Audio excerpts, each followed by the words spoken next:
good. What's going on, folks? Welcome to Phandelver and Below, the Shattered Obelisk, episode number 29, where they didn't quite make their way straight to the final boss to fight it immediately. They did do some stuff on other levels before they made their way to the final boss, which is where we are right now. And that's pretty much what happened. The party took out some feral ashen whites in different areas. They fought a giant demon controlled augur, which was kind of a cool fight. And then they took an elevator down to this final indigo sanctum room that you can see here. By the way, the map is up if you guys haven't seen it. And this is where our party finds themselves with the big bad of this, the final boss, Ruxithid the Chosen, who you'll see on the top right of your screen there, or just on the right of your screen. A goblin wielding a green psionic scimitar with a big old crystal just jutting out of the top of his head. And that is where we're going to just go ahead and we're just going to jump right in. We get right into it here. We started the best we've ever been as far as time goes. LB's very excited. I'm excited for us. Let's go ahead. I'm kind of excited. Yeah, and dive in to our showdown here with Ruxithid. Again, I read it last time. I'll read it again.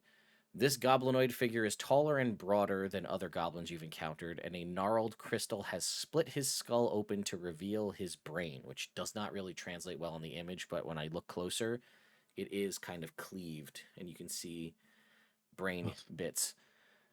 Okay. He turns eyes and veins glowing in otherworldly green, and he beckons towards you to come near.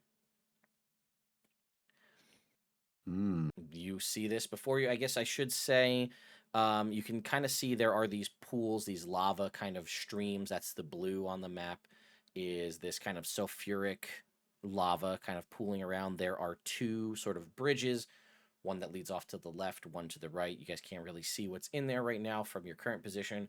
And there is a large statue of a female dwarf right at the base there in front of him. All right. Well, how does this work? Do we sort of say 3, 2, 1 and then fight? Do we just dive in? What would you prefer? And he says, well, I don't see why we all can't just have a conversation. Why don't you all just come over here and let's talk? We're all friends, right?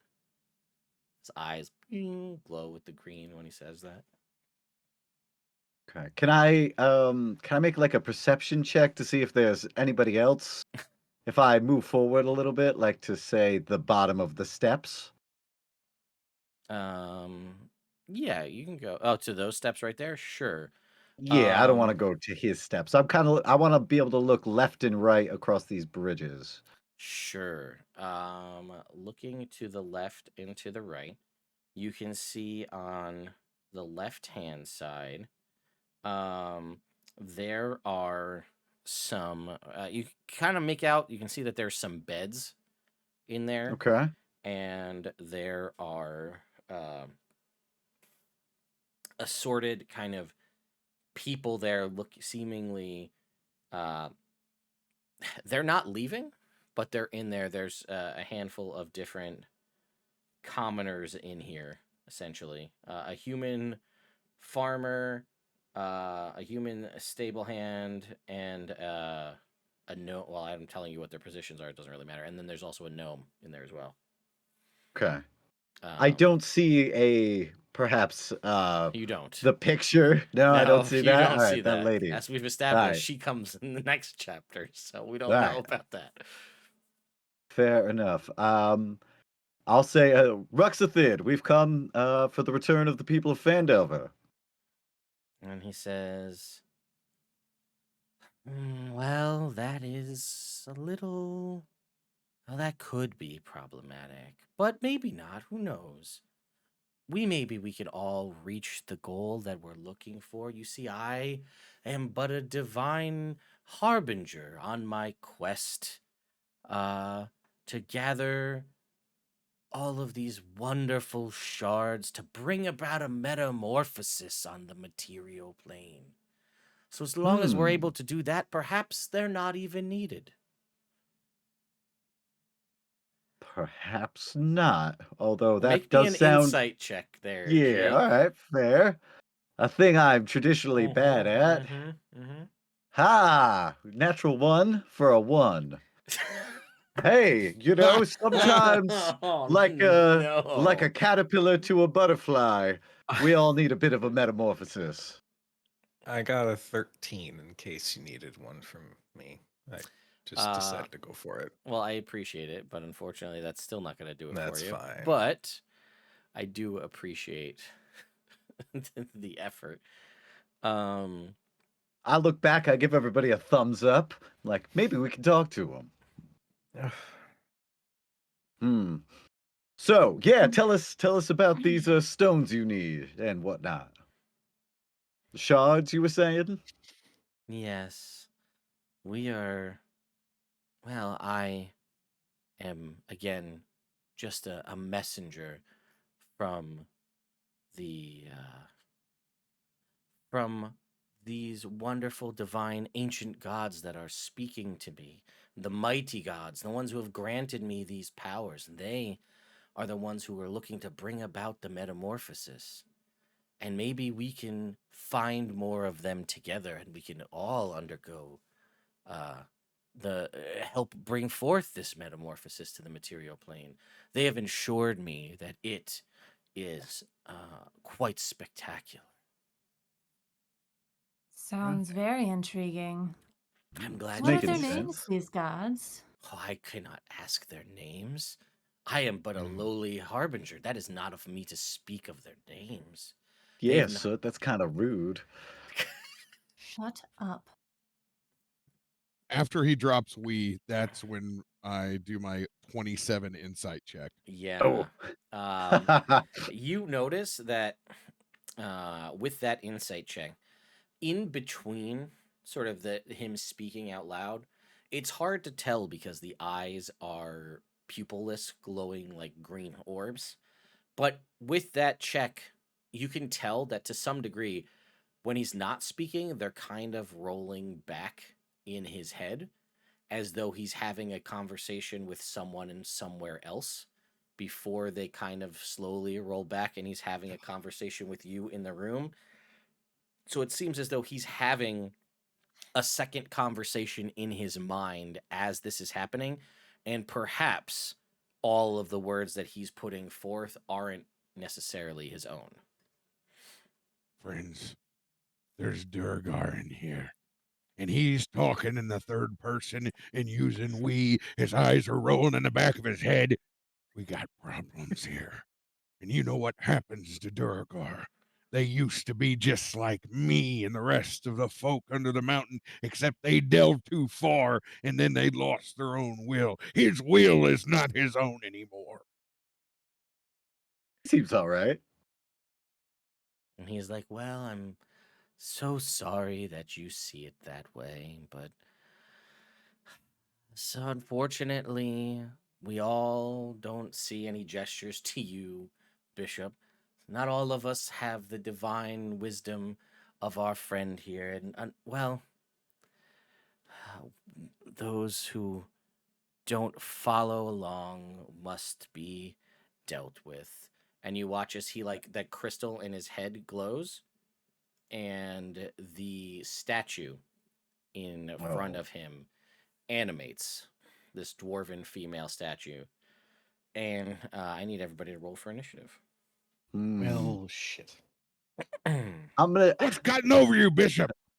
I'm gonna roll with disadvantage. Okay, surprised on this one. I'm feeling at 11. God. Yes. Insight, man. It's really not your thing, man. God bless him. God bless him. He's Too dumb, nice. but he's cute, you know? Poor Bishop. It's The just only so time consistent. he ever rolled above a 10 is when he asked me out. By my stars and gods. What is this? What is this? Stars and Can God. we not just This- have some tea and hang out? This flower is wilting. What did you? Oh, I'm sorry. What did you get, LB? 13. 15 and Cujo. 15. 15. Got it. Okay, let's go ahead and roll some dice. And rolling hot. Okay. All right, let's get these all set up here. All right.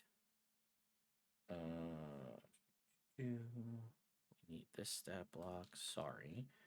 I really didn't know how this was gonna go. I thought I was like, we're going right into a fight, and then, well, we had that insight check, and everything changed. So, Everything changed when the Fire Nation attacked. yeah, that is true. Well, Everything. If only Robert understood that reference. Damn, why you gotta call him out like understand that? it. I understand. I I don't said have it. to watch. I don't have to watch to understand the general properties. So It is a classic hero story. yes, We've been that telling the same story for thousands. Just like of Kingdom years. Hearts. Mm. Oh, God. Where Kingdom Hearts is light. Light is stronger than darkness. Got a Norda boy. Yeah. Well, that being said, our good boy here, Ruxithid, is going first in our initiative order here. So, what is he? Ruxtable. What is he gonna do here? Ooh. Okay. Well, you know what? Bronson, you are the one who called him out, so he's gonna move up a little bit, and you watch as from the crystal on his forehead forms a bunch of green crystalline tentacles that shoot out towards you. I need Bring you it on. to make me a dexterity saving throw. Dexterity saving. Oh, EV throw. Saving throw. Savey. Make me a dexterity savey throw. We're gonna see how well it goes here in just a second. So, 17. damn. Woo. Okay. That is pretty good, but not good enough, unfortunately. By just Ooh, you should have advantage on that though. You have advantage on all saves. on all saving throws. That's true. All saves. Let's go. Jake saving me. 18 Well, we'll is see. the number we're looking for. So you made 20 it. sucks. All right. All right. Yeah. So okay, it does not take hold in your stubborn dwarven mind as these tentacles try to reach into your brain. That being said, it is Joke's on them. They wouldn't find anything but piss and vinegar anyway. that Mm. yeah, that tracks. But that is only his bonus action. So then he is going to go ahead and make 2 thrown attacks with his psi-charged scimitar.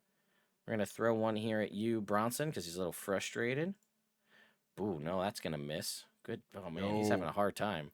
All right, and then in frustration, he's gonna just throw one at Soot and miss. He's like Oh. just not having a good day. Bronson, it's your turn. By the way, maps on a iPad or tablet, really good.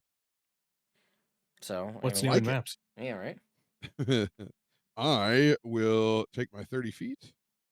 5, 10, 15, 20, 25, 30. I'm going to go up here and engage.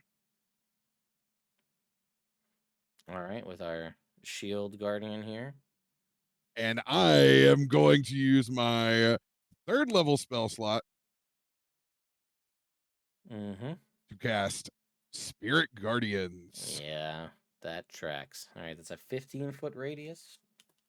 So our shield guardian is going to have to make that saving throw right now, which it is going to fail. So go ahead and give me that damage.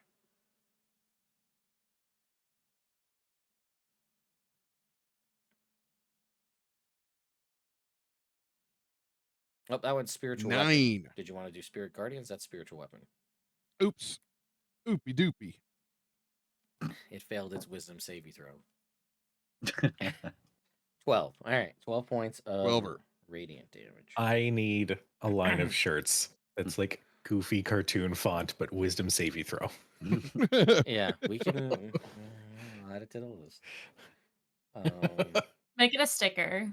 Well, if I Yes. make it a shirt, it's going to be a sticker too. It's going to be everything. So that's just how it doesn't cost me to do anything that way. But all right. So it fails. It is currently in the Spirit Guardians. That was your action. Anything else? I'm gonna look up Ruxithid. You're gonna have to do better than that with a barley. I'm gonna slam Hugh onto my shield. All right. And just for shits and giggles, I'm gonna roll intimidation check. All right. Give it a shot. It's about what you think, about Yeah. 11. Yeah. Well, that's fair. It's about what you think. see, I just need to work in a throwaway roll because I've been rolling too hot. I knew at one point it was gonna let me down. I gotta refresh, get hot again. I like it. I like where your head's at. Then Gable, it's gonna go to you. Okay. Okay. The emotion that went through that one. Okay. Gable is going to bonus action hex Ruxithid. We're going to hex his intelligence. Okay. I'm guessing I'm in this spot. 5, 10, 20, 25, 30. And we're going to loose 2 Eldritch Blasts at him. Okay. Once I find my d20s. Lowest is a 14 to hit. 14 is gonna miss. Okay, and then I rolled a 17 on the die, 22 to hit. That will hit.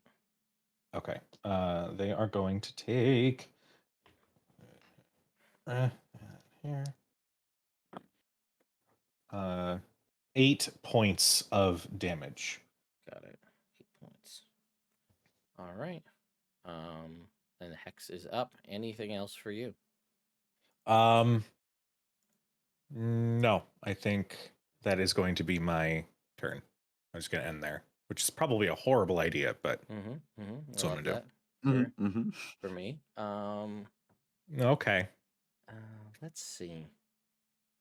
Okay. Ruxithid kind of gestures to the shield guardian, and then you watch as from like a crystal in its chest, a wave of energy comes out of it, and I'm gonna need Gable to make me a wisdom saving throw.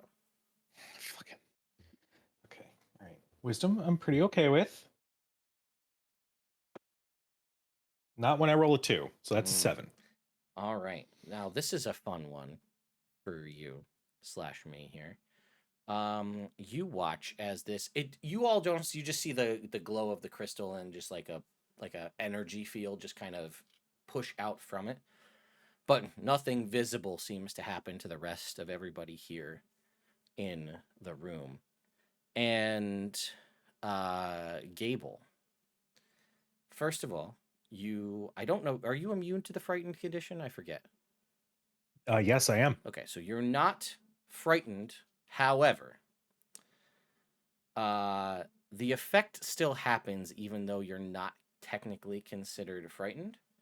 You see appearing in like shadows appearing around the room, and your eyes are filled with the images of a certain group of individuals appearing in this room around all of your allies. And with this mental effect that's gone off, you watch as in an almost shot for shot remake of what happened to you, just in turn happening to all of your friends in this room.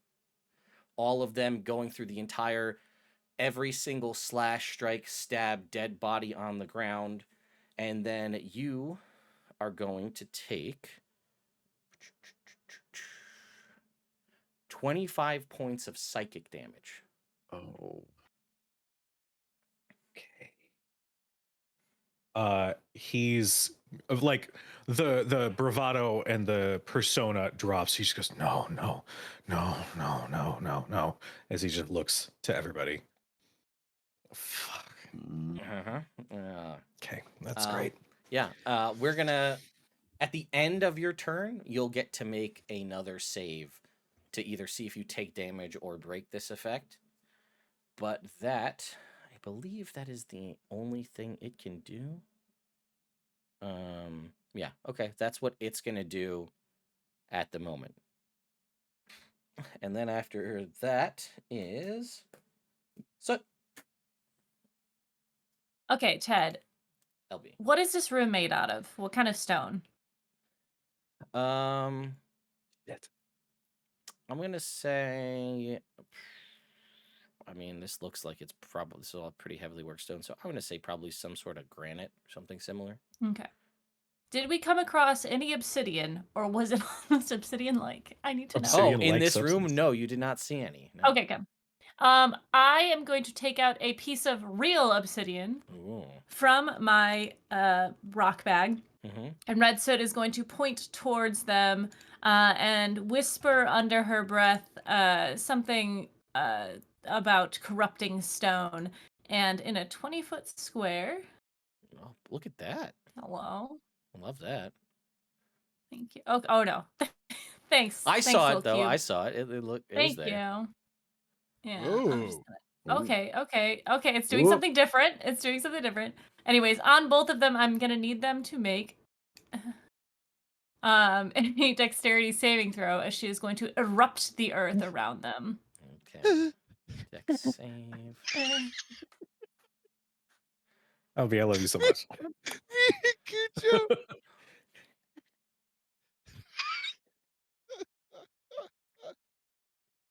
I just want to make sure. What's the save? 16. Cool. Dex. Gotcha. Sorry, go ahead, Cujo. I realized something.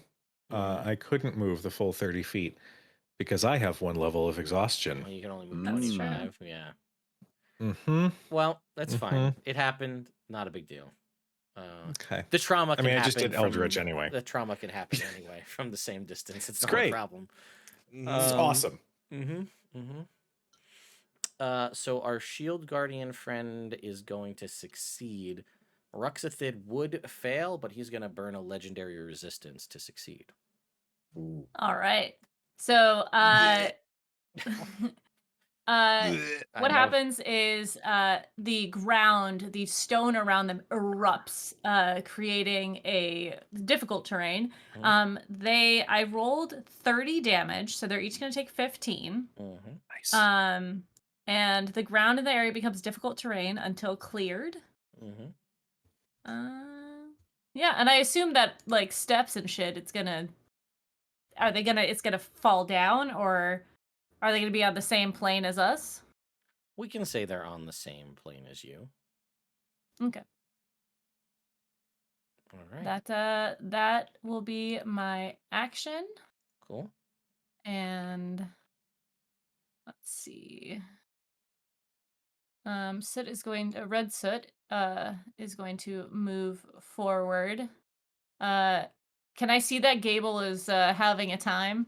Not really. No, he's just. Okay. It's all in Then his I'm not gonna mind. move. Stay right here. Oh, am I just like standing like? Yeah, it's Yeah. just like all. It's glazed over? It is a. In terms of a spell, it is the phantasmal killer spell. So. There we go. All right, that is my turn. Cool. After your turn is Bishop's turn. All right. Come on, guys. Every time we're trying to have a conversation and this happens. Okay, I'm gonna walk over to next to Gable. Bonus action, lay on hands. Like, come on, guys. Seriously, we can talk this out. I'm gonna heal you for 25. Oh, thank you. Yeah, we'll pop that all back on there. Uh-huh. And then what I was gonna do until I rolled that 1 on my insight was I was gonna cast Channel Divinity for Watcher's Will, which I will instead do now as my first action. of the combat, which will give everybody advantage on wisdom, intelligence, and charisma saving throws. Also, I'm going to stand right here so that I am within 10 feet of the whole crew so everybody can benefit from my aura. And I'll say, this is Halia all over again. Cool. Bishop, get your shit together. What? He was trying to talk to us. It doesn't matter now. We've made our choice. All right, fine. And I draw the broscade for next turn. All right. Ruxithid whistles, and from deep within those side areas come two of our good friends, the goblin side brawlers, come running out from the side. These are just the guys that are basically the monks, so they don't have anything too crazy. And they're going to go here and here because they are being commanded by their good buddy Ruxithid, who can let them know what's going on mentally. So the two biggest damage things, yes, exactly, take the Spirit Guardian damage. He will take, make my wisdom saving throw as he enters in. He is going to, what's your DC? 16? 17. All right, so he's going to fail. So he's going to take 15. He just bloodied himself as he ran in. And he is going to attempt to take some shots against you here. Just realizing that, again, per Ruxithid's command, right now, Soot and Bronson are the biggest threats in the room. So, first punch coming against... rude. Listen, he knows what's going on with you. So, first punch is a 21 to hit you, Bronson? I will go ahead and reaction shield for this round. All right, so miss, followed up by another miss. Then we're going to go ahead and punch over at you, Soot. Oh, God, these rolls are just trash. Just nothing. These guys can't make purchase. They're trying their best. They just suck. So it's going to go back to the top of the round, and it is Ruxithid's turn. Okay. So, witnessing what just happened, he is going to try again. He gets his brain tendril ability back. And he tried it at Bronson, and it didn't work, so he's going to shoot it out at... Yeah, I guess Bishop. Make me a dexterity savey throw. Come on. I should be okay. Let's do 22. All right, 22 is a success. I love dexterity savey throw. Yep. Savey throws, baby. That's Savey throws locker. This, man, I really wish this would work. This ability is wild. But you shrug off the brain tendrils as they try to bore into your forehead, and it just doesn't. Oh, I dodge them. Yeah. I got my helmet on. So he's mad, so he's going to throw a scimitar at you. Does a 21 hit? Yes. Yes. Oh, hell no. He's got dancing scimitar? It is the scimitar itself. He throws it, and it flies with mental magic. And flies back to his hand. Okay, listen, that's actually pretty badass. I'm not going to lie. Ah. All right, So villain respect. You are going to take 14 points of slashing damage as this thing spins by you. Followed by 7 points of psychic damage. You know what, Ruxithid? I'm starting to think you're not a good guy. Yeah.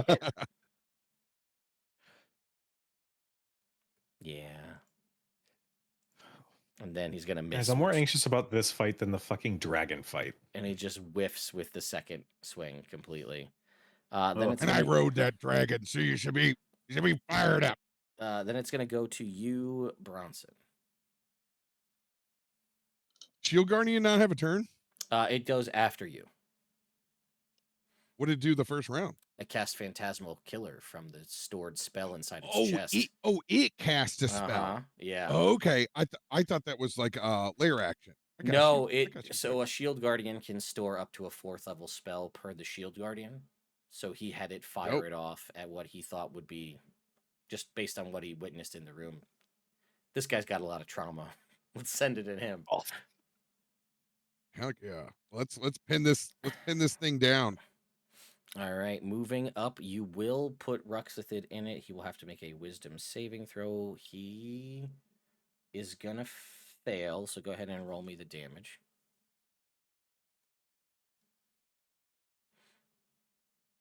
Oh, 1, 2. Well, he's not gonna burn a brutal. legendary resistance on that one. He's gonna just eat it. Bronson goes to put his hand up like he's the shortstop, where he was about to go 2. We got 2. We got marked down 2. No, not 1. We're still on 1. But more importantly, they are difficult terrain from the erupting earth, and Spirit Guardians cuts their movement in half, so their movement is almost non-existent at this point because of the combo of both of these. So they're pretty much locked in place now without being able to move. Now, he's got some range, the Shield Guardian doesn't, but it is your turn. You've just moved up. You still have everything available to you. Heck yeah. Shield Guardian, can you describe the armor that it's wearing right now? Like, it's a level of quality. Is it an old rusty one? Is it a new set of armor? It is not. It's not new. It is seemingly this area has been pretty well preserved down under here. So it is a towering statue of a dwarven woman. There are cracks that kind of race along her arms, and the face has been kind of smashed in, but you can still see what looks like a kindly smile that remains in what's not damaged up of the face. But the armor itself, while old and kind of covered in dust, does seem to be in pretty solid, it's in working order. Okay. We'd call it a splint mail if you had to quantify it as a type of armor, though much larger because it's made for a creature as opposed to be worn. All right. Yeah, so I'm going to spin Hugh around, but I'm going to imbue it with lightning as I lightning strike. Okay. Now, I don't know if I asked you this the last time. Technically, does that put me at lightning strike puts me at disadvantage? I am coming around because I see enough of the monsters have these abilities in 2024 where they have a attack that is ranged or melee. And because you've made so many accounts of this being kind of channeled through the weapon, that I feel like this should be one of those that goes either way. Because like Ruxithid and so many of these other things have like the shard attack from those other Ashen Whites. It's a melee or a range, so it can do both. So let it fly. Benevolent DM is benevolent. Let's air to eat. 18. Okay, 18 hits, yeah. Whew. 17 is the number you're looking for on the Shield Guardian. Oh my god, the low rolls. On 2d12, brutal. 1 and a 5. But it all applies. So no issues at all with any of the damage types that you've done applying to the Shield Guardian, even though it is largely a statue, but with armor, everything seems to be applying here. Let's see here. I will use for my bonus action with Stone Cunning. Where I'm at, do I feel any more footsteps running in from any direction? You do not. You feel like you are. This is it. All right. This is it, everybody. Make our stand here. All right. End of my turn. Then it's going to go to Gable now. Now, you are still seeing what you're seeing. You still witnessed that. You do technically have enough faculties around you to move about. And like most of the shadowy figures that are there have kind of giving you just that wry, like, we'll see you again soon smile, and sort of dissipated. You don't know if they're there or not, but you currently have your capabilities about you. At the end of your turn, you will make another save. As he's looking out at these shadows that sort of fade from view, Gable's going to feel murder in his heart. And as a bonus action, he's going to cast Wrathful Smite on the Fellblade. And he is going to move towards Ruxithid.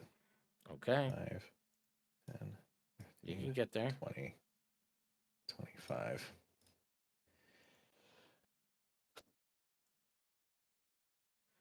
This is such a bad idea. What are we doing?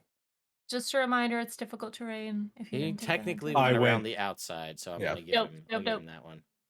The Fellblade attack. That is a 26 to hit.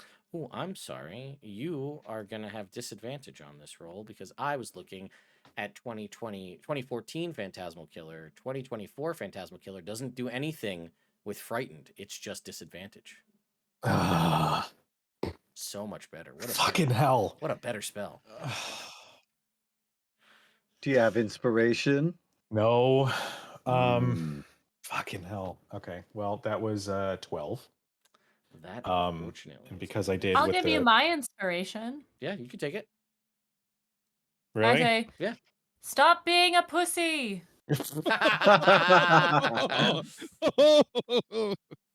Holy shit, that was a natural 20. All right, that is a big swing the other direction. Holy shit. Okay. Friendship. Inspiring words for us all. I have to figure this out. Well, it doesn't crit, though. He just gets the hit, right? Well, it was a natural 20. Because it was a disadvantage. So it's not a sneak attack, is what you're saying. It is still a crit. Well, Well, he was at disadvantage, so he re-rolled his lower one. Yeah, you're right. I'm just saying. Which team are you? Which team are you on? I'm on everybody's team, man. Wait, why wouldn't it be a critical? Because he had disadvantage. He re-rolled his really low one, got a natural 20, so he had to use the 26 instead. Yeah, it's lame, but it's the rules. He's right. He's right. He's technically what do you want from me? He's technically correct. He's the paladin good boy. What do you want from me? So it is a hit. Go ahead and give me your damage, your regular hit damage. I throw Bishop in the blue lava to see if it glows. I thought there was a new rule about crits at disadvantage. I was like, no. No, but he technically. Yeah, I get it. It's okay. But you also wouldn't have clitty disadvantage. I heard it too. I really want to draw attention to it. It's okay. You couldn't find it anyway. It's fine. We don't want to where it is. It's fine. Anyway, it's so 1990. It's a disadvantage. It's hard to find. Anyway, I'm just gonna. Weird. 20. That is 26 points of damage with the Fellblade. Do you need damage types? Is any of that psychic? No. Then no, we're good. Okay. Well, actually, Cujo, if you could. Yeah, it's necrotic.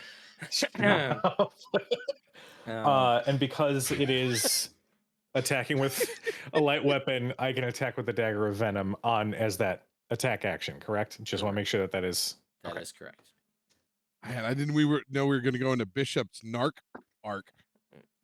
Well, with the disadvantage, that's all he is.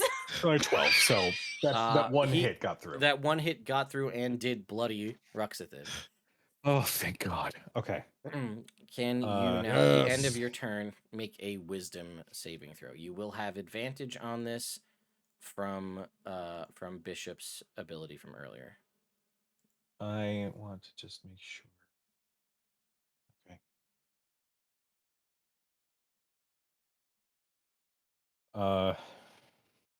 It's a 14. Oh no, advantage. Yes, advantage. Take that advantage. Nope, that's still a 14. Then you are going to get hit with another 25 points of psychic damage as the spell remains on you. Okay. You need to get your ass over to Bronson now. Okay. It is now. I did make my saving throw. The Shield Guardian is technically the one concentrating on this spell, just for everybody's awareness. It did make its concentration check, so it does still have it up. It is the Shield Guardian's turn, and you watch as the Shield Guardian, that green crystal kind of goes and grows through it, and you watch as some of the damage done starts to knit itself back together as it starts to repair some of the damage dealt to it. Guys, it's repairing itself. All right. And then it's going to attempt to punch you, Bronson, with its 2 stony fists. Punch number 1. Ooh, that is a 25 to hit. Does not hit. Damn, oh, shield. All right, nice. Very nice. 26. And they can't do it. It's just trying. And Holy it can't. shit. Oh, and I need you to roll the Spirit Guardian's damage for me as it fails its saving throw. Yeah, baby. Come on, higher dice. Yeah, 19. Here we go. You cleared out all of the healing and then some. So we've taken back what it just got and then some. So would it have to make another concentration check? It will have to make another concentration check. DC, and we're good. Just making it with a 10. So, Okay. we are Worth a shot. What? No, the more damage you put on this thing, the better chance it has of dropping this. That was its turn. So Cooliosis. Let me. I'm sorry. Hello. Question Hello. for the GM. Fire away. Did I go back to the AYE? My little fiend friend? Did he go back? We haven't talked about him in 20-something episodes. Yeah. So I don't know. I just assumed you forgot about him, to be honest with you. Because probably everybody watching and the rest of the party did too, so... Bronson never forgets. Yeah? How's your flying squirrel thing? A wizard is never late. Oh, Pickles? The lemur? Pickles. Oh, your lemur, yeah. He's fine. Thank you. He's fine. Um, I'm here too. Don't forget No, about you're not, me. Clarence. Get out of here. Soot is going to summon mhm. her companion, Ember. Yes. I'm gonna place him flying about. I'm just gonna add Yeah. I as him, and he's. Oh, gonna weird. go- There's Pickles riding on top of him. So they're gonna have to make a dex save. Okay. I think that Since it's is... Halloween, Pickles is wearing the Toy Story Woody costume. I like it. They are both going to fail their dexterity saving throws. Oh, let's Okay. go. And I have another question. So my my bond, enhanced bond, whenever you this isn't casting a spell, so this wouldn't count as extra damage, right? Correct. Okay. So they're gonna take 8 fire damage as he is summoned. Okay. And he's above them now. Mm-hmm. That's my action. And I can't command him on the same turn, right? I think it's a bonus action to command him, if I recall. So that was your action to summon. I don't see why you should. Yeah, okay. I think it's a bonus action to command him, so you should be able to. Sweet. I am going to have him use his flame seed. Mm-hmm. So he is going to make a ranged spell attack. Plus 9. So that's an 18 to hit on Ruxithid. That would hit, but you watch as he commands the shield guardian, just puts its hand up and blocks it. Using its shield functionality. Oh, I didn't realize you were a coward. All right. That's my turn. Cool. Bishop. All right. I will move up on the shield guardian into the spirit guardians and whatnot. I will brandish the broscade and I will attempt to hit the shield guardian. Okay. Yes. That is a 15 to hit. That is a miss. All right. Well, I suppose I will use my heroic inspiration to re-roll that die. Sure. That is a 21 to hit. That does hit. All right. And this will just be a normal one for 12 points of damage. Okay. Just looking for a weak point at this point. You know, it's got the splint mail, and I'm just trying to find a joint that I can get in on. Sure. Yeah, like that. So that'll prompt a... It succeeds. Okay, that's totally fair and reasonable. I will attack it with advantage. Yep. Second time through. Let's see. 22 to hit with advantage. 22 and I will pop a second level smite on top of that. So that is 48 plus 8 altogether for 29 points of damage on this thing. Okay. That is a big hit. That is a big hit. I agree. And you said 29? 29. So what is that? DC 14. 14. All right. Let's see. Because they are magically bound together, Ruxithid is going to use his legendary resistance to have it succeed. Well, there's no accounting for that. Two Two. outs. Yeah, hey, and you we're have moving bloodied forward. the shield guardian with that strike. That is good. I will use the rest of my movement, potentially prompting an opportunity attack from the shield guardian to get within 10 feet of Gable to give him my aura. It used its reaction to shield for Ruxithid, so it doesn't have it. Oh, okay, great. That is good for me. And that is where I will end my turn. Okay. Well, now it is our first goblin brawler over here is going to just attempt to punch Soot. So, first up. No. Second time. Oh, maybe. Second go around here. What's your armor class? 17. Oh, hey, what do we know? We got a hit. Good for him. You're going to take 9 points of bludgeoning damage and 3 points of psychic damage. And you watch as this one takes a 5-foot step backwards, as this guy over here to the south starts kind of charging up his telekinetic shove ability. As this guy leaps in, he shunts him forward over to here, whereupon I need you to roll the damage for the spirit guardians, if you would.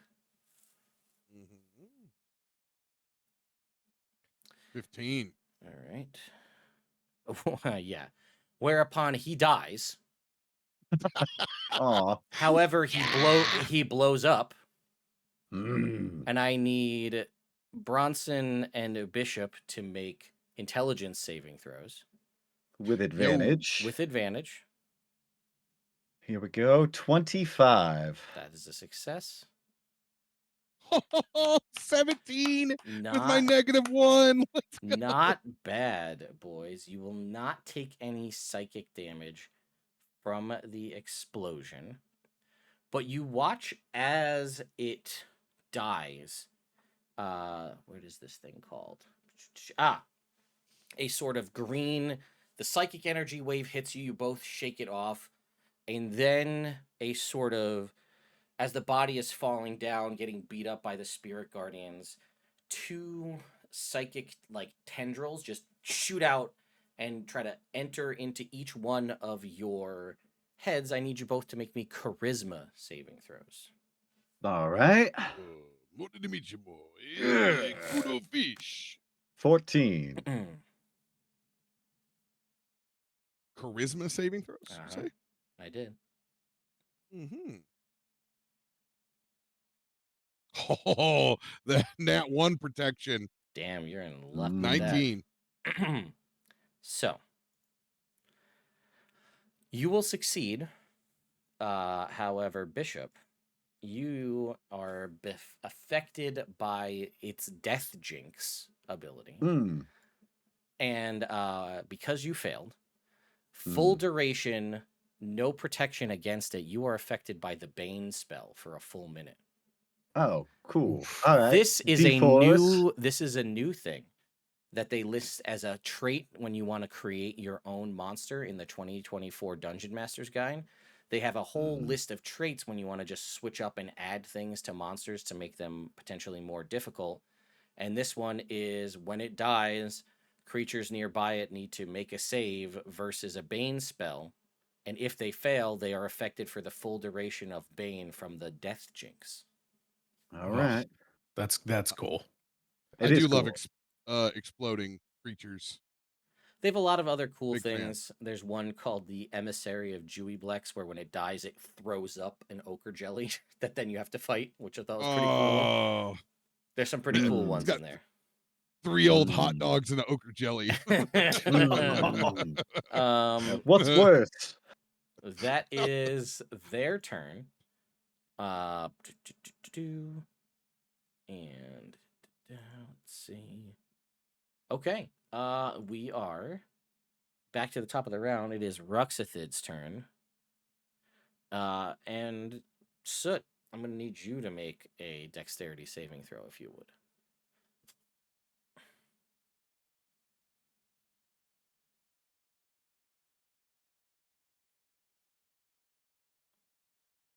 I can't hear you. Unmuting? We can't hear you. You're muted, my love. I said that's a natural 20 for a 23. You are back in my good graces, my friend. You were a little struggling for a bit. All right, that is another success on the brain. He's never going to get to do this thing, damn it. I'm trying so hard. Oh, that would have been... sorry. Sorry? Yes? No, it's fine. Do you want to fail? You can fail if you No, want. I don't want to fail, but I think it'd be interesting having him in her mind.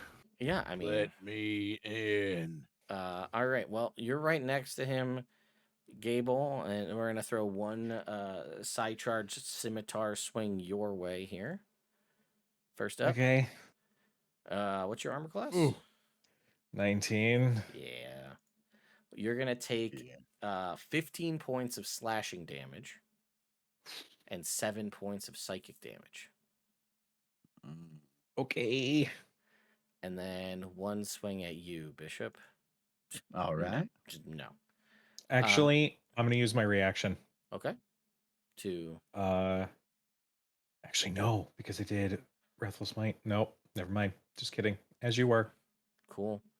Yeah, Bronson, it is your turn. You rolled a pretty solid Spirit Guardians. Or no, I'm sorry. That happens on his turn, though, so he's got to make the save for that. Let's see how we do here. Ooh. What's your save? 17? 17. Nope, he's going to fail.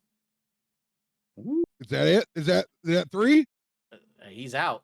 He's out, or he only had 2. Oh, he only had 2. All right. He's a low-level bot. Wait till we get to later. They scaled these things up pretty significantly.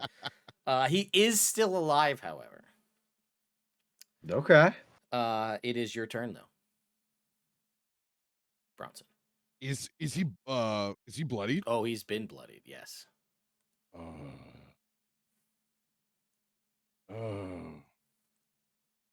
But also Gable's about to die. That's true. Yeah. Can I don't even know if I can get to Gable. Oh, you I don't do know have that you could. difficult terrain and everything and everybody in the way. And you've got Yeah. this guy next to you. Oh, he's dead. This side brawler. He blew himself up. I can't get to him because the auras. There it is. I mean, you could get to him. You only have to move 5, 10 to get right below Ruxithid to be able to touch Gable. 5, 10, 15, 20, 25.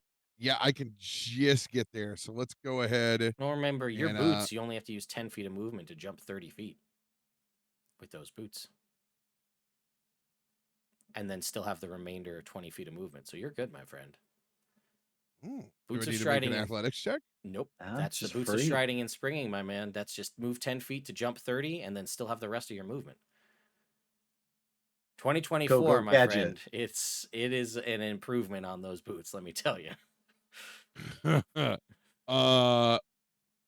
Will you give me on these steps like a hardcore parkour so I don't have to go back one Oh yeah, totally. to go forward two? Yeah, you definitely. Awesome. All right. You have more than enough. Everything's movement. on the same plane. Yeah, You don't have to jump kind of over lowered anything. it down with the erupting earth spell when she broke up all the floor. So you're good. You can get there.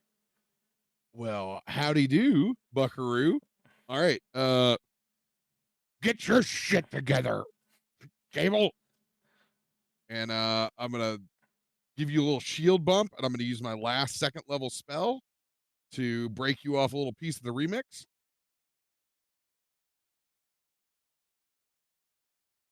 Big roll, big roll. Oh, let's go. 30. Damn. Thank you. That may be the best 2nd level heal I've ever rolled in D&D.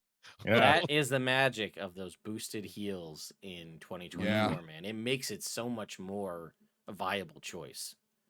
Well, you just couldn't rely on them. You just couldn't do it. All they could do is bring somebody up. They might as well have been a lay on hands. 1 point is what they felt like. Listen, man, as long as your cleric's out there doing the healing, can't be upset about it. I can't even receive my heal back from that. Because you're already good. Full? I'm good. I'm good. Oh, must be nice. Yeah, and I am going to I'm gonna jump back. All right. Get back over here. Actually, will that no? Then I'll give. Yeah, he will get an opportunity attack if you move. It's still you still got the shield guardian in it there, so it will still take the damage. It's big enough that they're both going to get clipped. I still got it there, but no, he will because he would not let that thing have a clear pathway to soot. Okay. And he was going to make a swing at you with his scimitar, and he's going to whiff. Let's go. He can't. He's just not making the rolls tonight. Okay. Is that it for you, Bronson? That's it. That's it for me. I wish I could do something cool, but I don't. I need one more cool thing for a bonus action when I heal. I don't know what that is yet. We're working on it. We got to get the rest of those Brosian artifacts. Gable. Disadvantage. Not if I use steady aim as a bonus action. That is true. You can turn it into a straight roll. It's going to turn it into a straight roll. Okay. First is with the fell blade. That is 21 to hit. Yep, that will hit. Nice.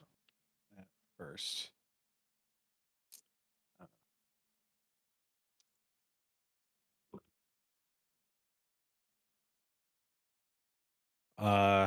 13 points of piercing damage.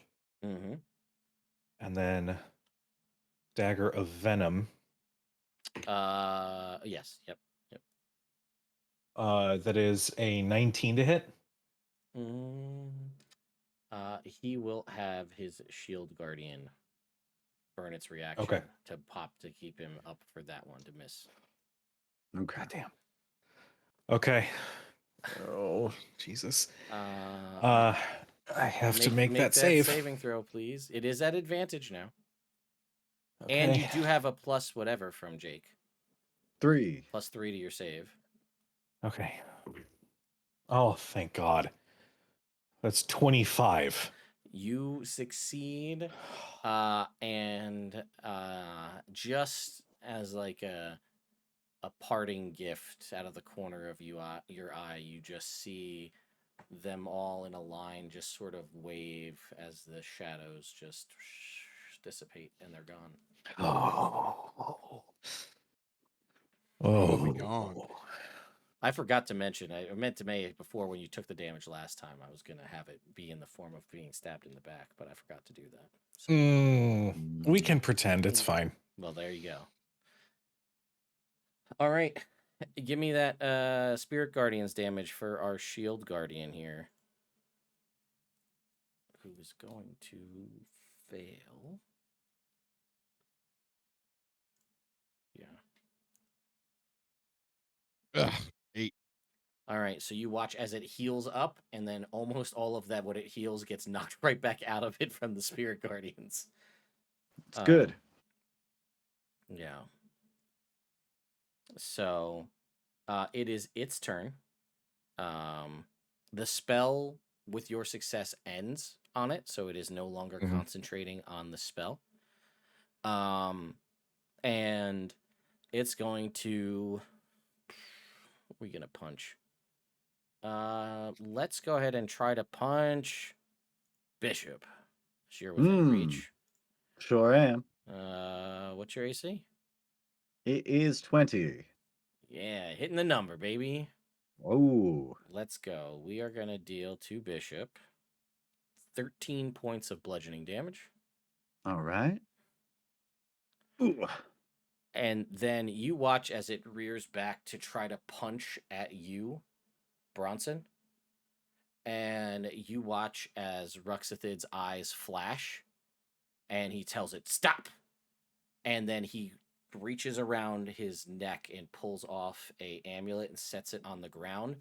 And then he has the Shield Guardian just crush that amulet. Oh. And then you watch as the Shield Guardian just powers down. That's the end of its turn. Damn. Soot, it's your turn. I thought we were getting dirty nuked. Hello. Yeah, right. No. Ted, when I summoned my spirit, mm-hmm. Did I notice anything weird happen with the air? Because way? It was a fire spell and we're in a sulfur infested area. That's a great question.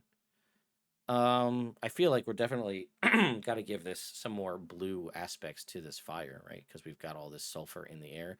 Nothing out of the ordinary, nothing crazy here. But yeah. Okay. Soot is going to go ahead and take out a little piece of sulfur herself, and I'm gonna cast a fireball to hit both Ruxithid and the Shield Guardian, even though he's powered down. Okay. And yeah, Ember's gonna get hit too. So they need to make a dex save, please. Yeah, those are fails. Nice. What? LB, what happened? Oh. Okay. I got it. I love you, darling.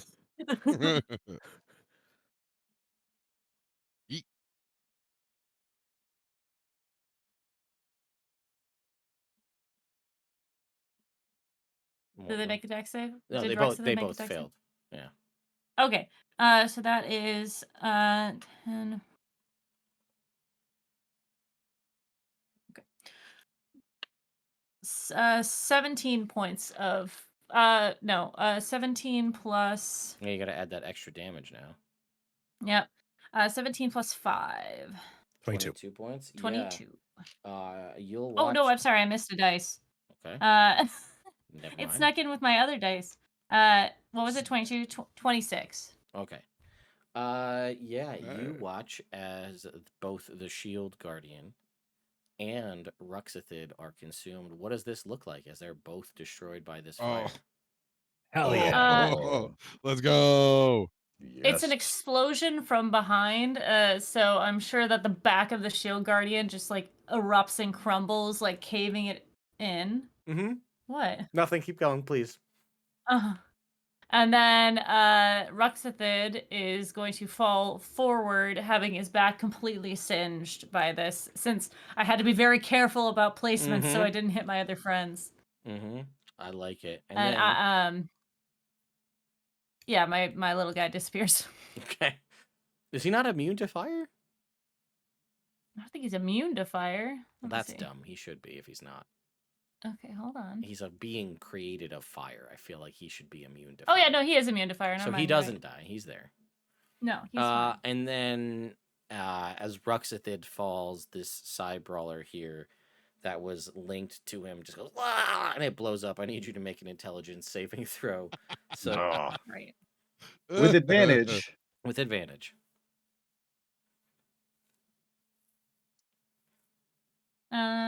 Intelligence? 18. Okay, no psychic damage. And then a charisma saving throw, if you would. Also with advantage? Yep. Nice. 17. Okay. You are not I think you just succeed. Or maybe either way, it's dead. They're all dead. Nice job, everybody. What would we like to do? Gable is going to be brutalizing the body of Ruxithid. Okay.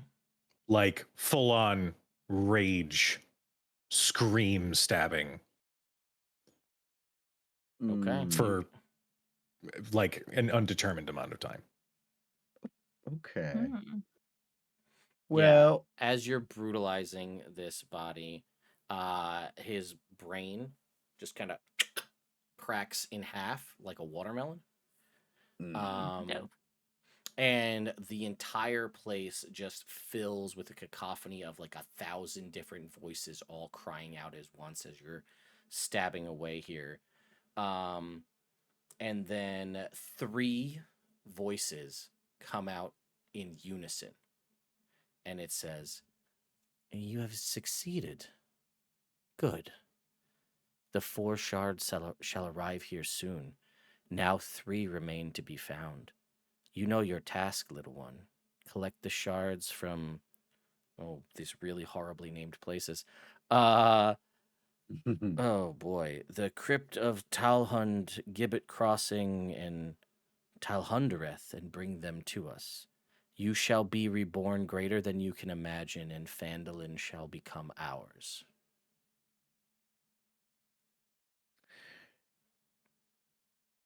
Gable, after just like completely out of breath,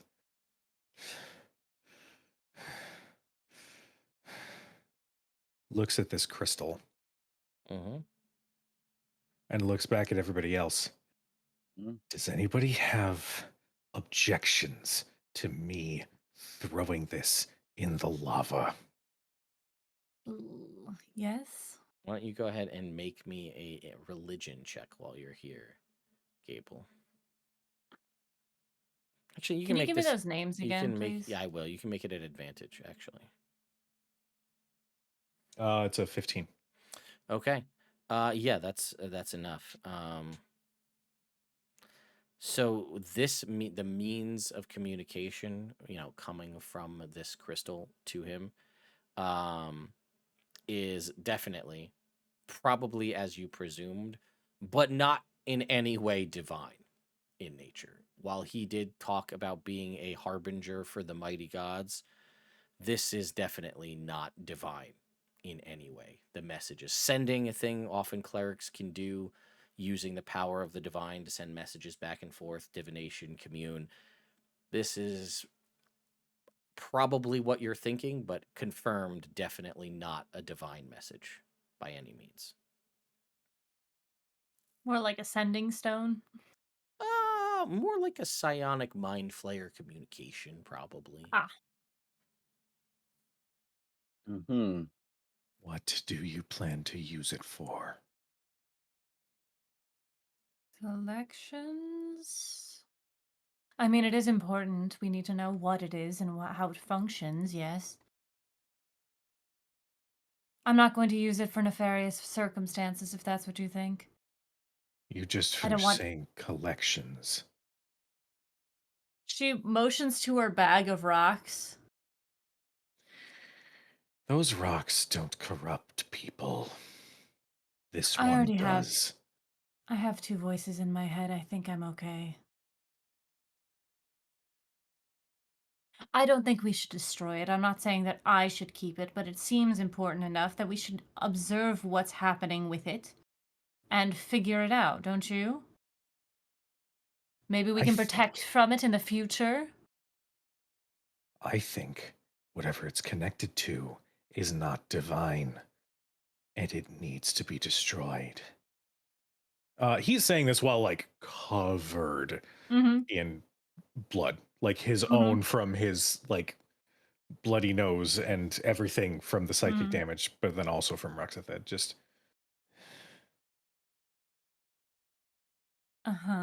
no good can come from keeping this thing. Well, we don't need to keep it, but at least we should observe it and understand what it is first before we destroy it. I don't want to run off of emotion and do something stupid. We could have Tilverton identify it. Maybe. We need to choose very wisely if we're transporting this thing, where we put it, how we interact with it. Well, we could put it in our bag of holding. Yeah, but Pocket somebody dimension. has to touch this thing.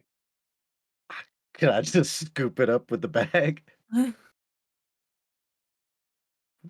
I mean, if you want to give it a shot, please make him make a dex roll. Just see if it like accidentally rolls into the lava when he tries to like sweep it up. I mean, we could do that. No. Sleight of hand. 24. All right, you are able to kind of get it into the bag. I don't like the look of this thing any more than you do, Gable. I'd like to destroy it, but you know, I think if anybody could appreciate the value of knowledge over their enemies, it would be you. Yes, now depuff your tail and go find trinkets. Is anybody else, chat or otherwise, getting real Isildur vibes from this situation? Throw it into the lava. It's right here. And they're like, no, we have to keep it. Like, Gable. The ring must be destroyed. No, we're going to, nope. Yeah. Just yeet Isildur and it's fine. Sorry. Gable looks at Soot. Let me make one thing clear. I know you love being out. I know you love experiencing the freedom to make decisions for yourself. And I hope you continue to do so. But if you ever talk down to me again, there's going to be problems. Are we clear? As clear as moissanite. There was an opportunity to say crystal on that one. Thank you, Ted. I know. I went a step further. Thank you. On. I smugly throw my shield over my shoulder and make sure to walk past Gable. You know, you should try to cook in the wrong forge sometime. Bronson, hell of a fight there, man. Once you got your head in the game, Bishop. Once you got your head in the game, it's a little funky start, but at the end of the day, gross gauge still absolutely. You guys have to let me know if we're starting with combat. Otherwise, I'll talk to people. We should always. Hey, I thought I was I held my mouth for quite a bit until I discovered he had voices in his head. Yes. That is dangerous. This is a dangerous little gem we have here. It wasn't a crossword puzzle, Bishop. He was talking in the third person, and his eyes were rolling in the back of his head like the Undertaker. I think maybe I was at a weird angle to not see that happening. It's been a day. It's been a day. It has been a day. I'll put a hand over his shoulder and wherever we're walking together. All right. Maybe over to those people. Okay.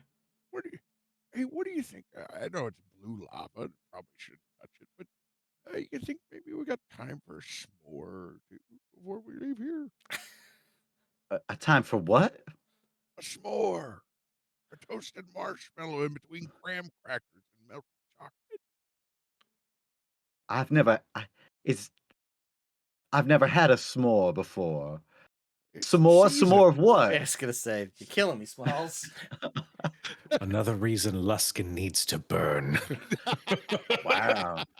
Well, Look back again. That's right, Gable. That's right. That's the spirit. The problem is that this lava smells terrible, and I feel like some of that is going to impart itself to our food. You know, I'm sorry. It's been a week. It has been. I forgot. It's absolutely putrid in here. Yeah, no, it's maybe that's my problem. But I was just too smelly for me to think right earlier. Bishop, if I were to tell you that maybe I had an apartment or two that smelled like this in the past, I don't know. I got used to it. Yeah, you get bad water and it can smell. I hear you. No, I think it was just the trash, really. Oh, well. Does anyone have a metal bucket? I do. That doesn't. It's on my character sheet. I don't doubt. Yeah, I'll give you my metal bucket. I'm going to have Ember take the metal bucket and get some of the lava. Oh, my bucket. I will remind you that this is a metal bucket that you're putting, like, it will burn through the bucket. It's not like... Yeah. Okay. I just want it out of the thing so it can dry on land. Okay. Oh. All right. The bucket... I didn't say you were going to... I said have. I didn't say borrow.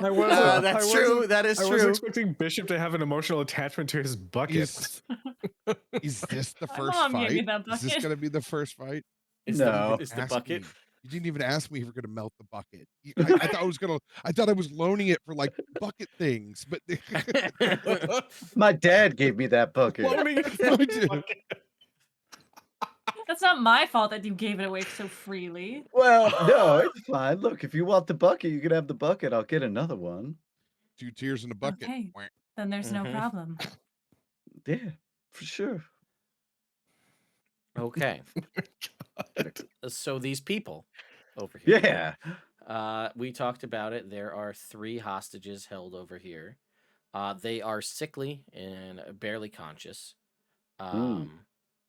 They again, they are, as I mentioned, they're Dareth Grint, a human farmer who is Harbin Wester's second cousin. Paulina Previne. I leave him chained up. Paulina Previne, a human stable hand who you never really got a chance to see, but she got hired to work at the sexy stable attached to the Stonehill Inn. What happened to her family to fall from grace? Because anybody else this name Previne, Divine as Previne doesn't work in a stable. Listen, all right, Phandelin's a small town. We don't got a whole lot of town here. And Tumblewick family never recovered. Tumblewick Rollins, a gnome apothecary. But yes, they are all Wick Rollin. Yeah, very, very bruised and battered and sickly. Who's got a good berry left? Let's gather. I'm out. Let's get some sustenance over here. You might have to cast it again, dude. I think we used them all. I think Gable ate most of them. I did. All right. Well, let's go ahead and get a fresh round of good berries out here. Sure. I will give each one of our prisoners, once we get them out, here's something to chew on. We'll say for, they're obviously satiated. They're in a point where they're, you guys can help them move. but they're not in the the situation to really talk or speak much, as they are pretty sickly. But what you will be able to gather from them is that there were other victims here at one point. But they were the only thing. They didn't really get any information. The goblins didn't really tell them anything. All they know is that the other ones were being transported somewhere else to, quote, serve as offerings for the gods. Oh. Oh God, no Okay. more. You all sound horrible. Please, just it's fine. That's enough information. Just concentrate on a good burying. Let's get some fresh water over here. For sure, for sure. Let's do a quick peek around and then we'll head back up, I think. Right. Where over? Yeah. Good. I was going to say, Gable's going to look up by where Ruxithid was hanging out before we had come in to mess with his cheese a little bit. Is there anything of use around? No, unfortunately, a lot of it was either destroyed in the erupting earth, the spirit guardians, or the fireballs. So there's not really much of anything of use there. What about that gem? Sorry. Which gem? The gem that he destroyed.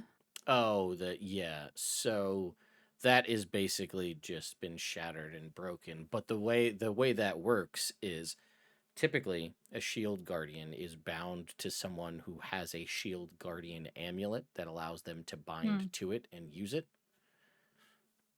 And in his and his god's infinite wisdom, rather than giving that to allowing it to be looted, had it destroyed, so one less thing for you guys to have. And Ruxithid doesn't have anything on his person. It was all mind-based. If that is the case, Gable is going to just kick the body into the lava. Yep, and it just... as one last little disservice. Slowly just subsumes. Now it smells like burning goblin and sulfur. It's not great.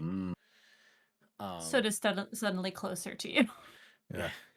You'd hear him say, "And this is still nothing compared to what I will do to them." Soot, darling. Yes. Wonderful performance back there. Couldn't have done it without you. Thank you. I know. She pours water over the lava that she's put on the ground to cool it off. Okay. Does someone want to look at these papers over here? Somebody want to come over there and make me an investigation check, if you would. Ooh, I'll do that. Could I request some guidance? Sure. She'll come over and she'll brush your hair out of your face. Thank you. I can see better now. Advantage from... that is 20. a natural 20. Because I have my the Brosian General. So that's a 28 total. All right. Hey, yo. So first of all, you will find a crudely drawn map, which looks similar to the map you saw above, but this time with all the information on it, which I will send to all of you, but it's on screen as well. Let's go ahead and send that to all of you guys. 3 more black stone pieces. So there it is in our chat as well. And then amidst his papers, you can also see there is a sketch of a dark stone obelisk that is broken. One could even call it shattered, if you will. Roll credits. 4 of the broken chunks in the drawing are crossed out. 3 are circled. Okay.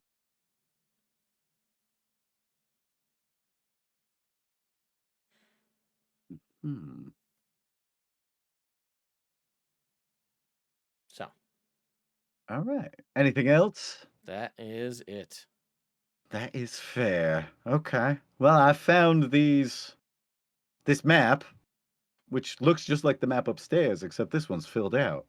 And then this here drawing of a obelisk looks like it's been busted, the busted obelisk or something. And then you can see there's what? What did I write? 4 chunks are crossed out and 3 are circled. So with putting that, it looks like they need 3 more pieces of the obelisk to repair it. Yes. Now, does this bring to mind anything that red wizard was talking about with the ancient floating cities and stuff like that? Netheril? Yeah, I mean, not necessarily. Okay. But obviously it would bring together that there were 4 stones taken from Phandelver. Mm-hmm. And there are It 4 does. crossed out. So they have 4 of 7. that's what it seems like. And the note, the message you heard in the room and what's on the map denotes 3 other locations. Yes. Of which there are 3 pieces missing. So one could say that may be your future path. Yes, one might. I would even. Well, it looks like we know where we're going next, guys. There were 3 wooden crosses on the right side of the highway.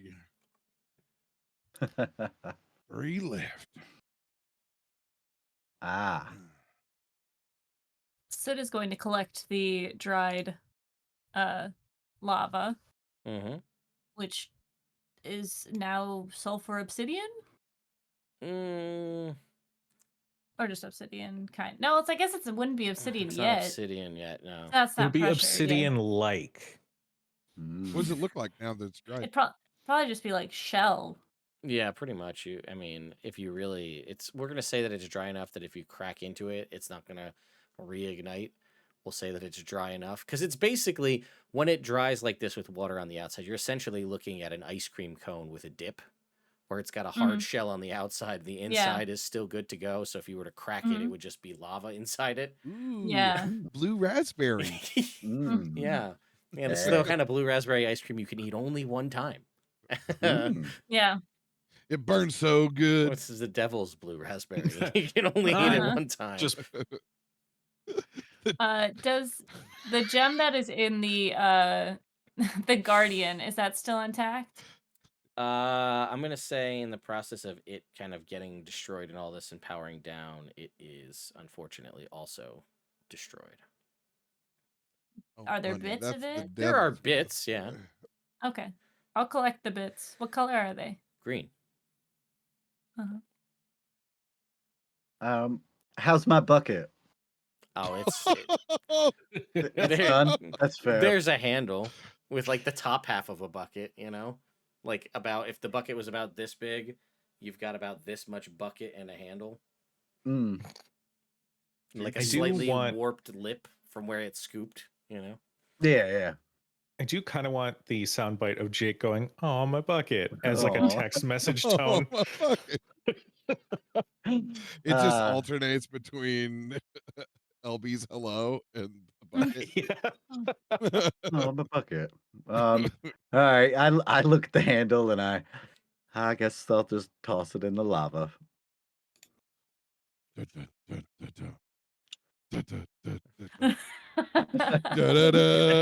me so much joy. As it sinks into the lava, it doesn't do anything because it's a bucket handle. It doesn't give a thumbs up. You swore out of the corner of your eye that bucket gave you a thumbs up. It shifted up a little bit as it went down. All right, well, do we need to clear the rest of this area out, or can we leave? Do I mean, there could be more hostages upstairs. We should at least check. Do I feel any different when I leave the room? No. In what way? Like level 7? Oh, stronger. let me ask you this. Let me shift us back to the previous map real quick, because there is a significant amount of the area that you all didn't explore. So, what is your thoughts? Well, we got to see if there's anybody else here. insofar as hostages or whatnot. Yeah. I Yes, mean, we should. I could sneak around and take a look. First, Jake, roll me a percentile. Let's see what trinket you find. I like a trinket. Imagine if it's another a bucket. bucket. I know. It could could be. There hope. might be a bucket on this list. 74. Come on, A bucket. bucket. A list, 1994 Budweiser Beach Babes beer bucket from Daytona. Dear God, I retire. You already have that one, so go ahead and roll again. All right, fair. It's a All right, plastic bucket for 91 Bud Light. sandcastles. That's 12. Okay. Oh man, I just wonder where we were when we were making all these back in the day. No. No, it's fine. Not in a great headspace. These are better. So this is it's a shield, apparently. On the front of the shield. Let's make it. Oh, what do we want? I have to think about this. But on the front of the shield, it says family, right? And on the inside, it says nothing stronger. On the inside. Was this shield made by Vin Diesel? Yeah, obviously. Obviously, yeah. It's about family. Yeah, nothing stronger than family, according to family first. No regrets. No regrets. I know Not even know one exactly letter? where this one came from. It has begin. It has begun. I could have sworn we had a bucket on one of these lists because we made such a big deal about that damn mithril bucket in the first campaign. So yeah. Well, no, we bought that from Mr. From Bucket. Mr. Bucket. Yeah, that was why.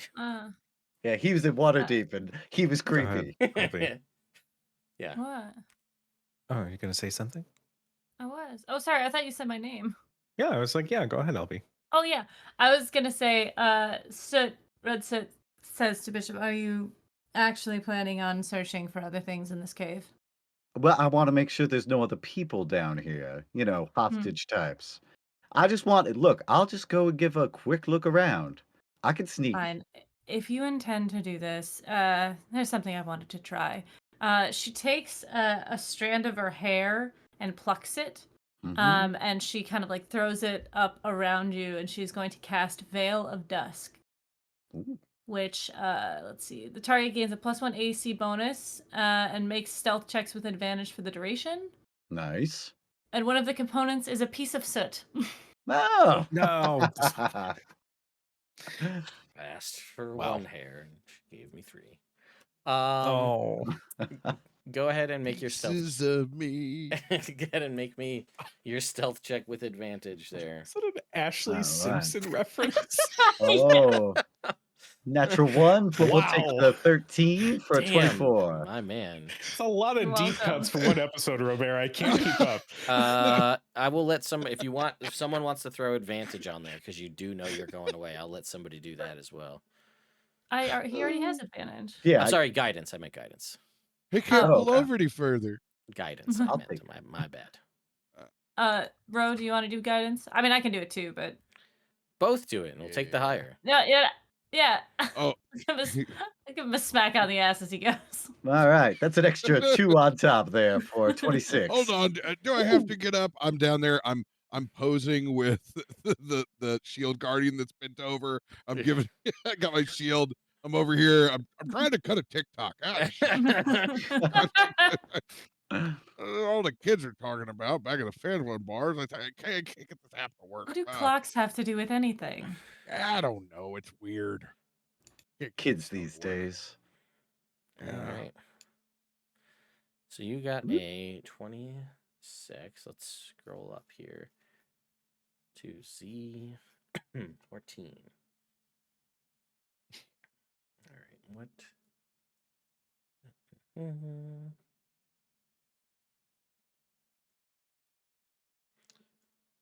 Okay. All right. You are able to. You move through here. There's this minecart track.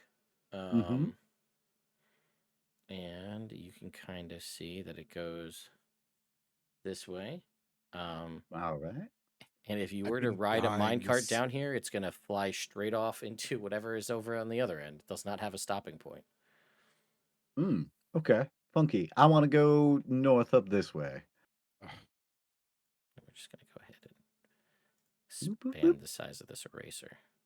Yeah. Since the minecarts became apparent, all I want to do is live my best Mario RPG and just hop in one. Mhm. I to was the actually going to zone. say Donkey Kong Donkey Country. Kong. That's where I was. Oh, Yeah. yes. Minecart. Hard yeah. levels, though. Minecart mayhem. Okay. Yeah. Here we go. This is One of we'll the give you best soundtracks in video games, man. It really is. Where you are there, that's where the lift is that goes up. Sweet. Did Holdak finish fixing We'll that? say you get there and the door's open. Perfect. Great. All right. And then do I find any people? Okay. Well, you in see the some rest of the dead area? bodies that I just noticed are on the map there in Z13. Go ahead. Nothing to do about that. Go ahead and make me an investigation check. All right. This is the minecart maintenance chamber. Damn. 12. 12 you'll uncover the cart's main propulsion mechanism. Ooh. Which is an iridescent crystal. That's also the same kind of thing that's used to power the elevator. Oh, neat. That again, you can use basically burn a first level spell into to power it up, to have the minecarts move kind of freely on their own. Can I take those crystals out? Sure. All right, cool. I grab. How many do I get? 2. 2. Also, while you're looking around and prying out the crystals, you find a pair of lightweight bronze bracers lined with soft purple velvet and engraved with swirling designs. I'm going to tell you what these are because they're cool. They're one of the unique magic items that was made for this adventure. Nice. These are called Bracers of Celerity. While wearing these bracers, your movement speed increases by 10 feet, and you make it all saving throws to avoid or end the paralyzed or restrained condition with advantage. Ooh. All right. That's great to have. Well,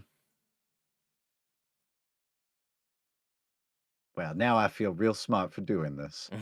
All right. I suppose I will loop back around to this weird muck here. Okay.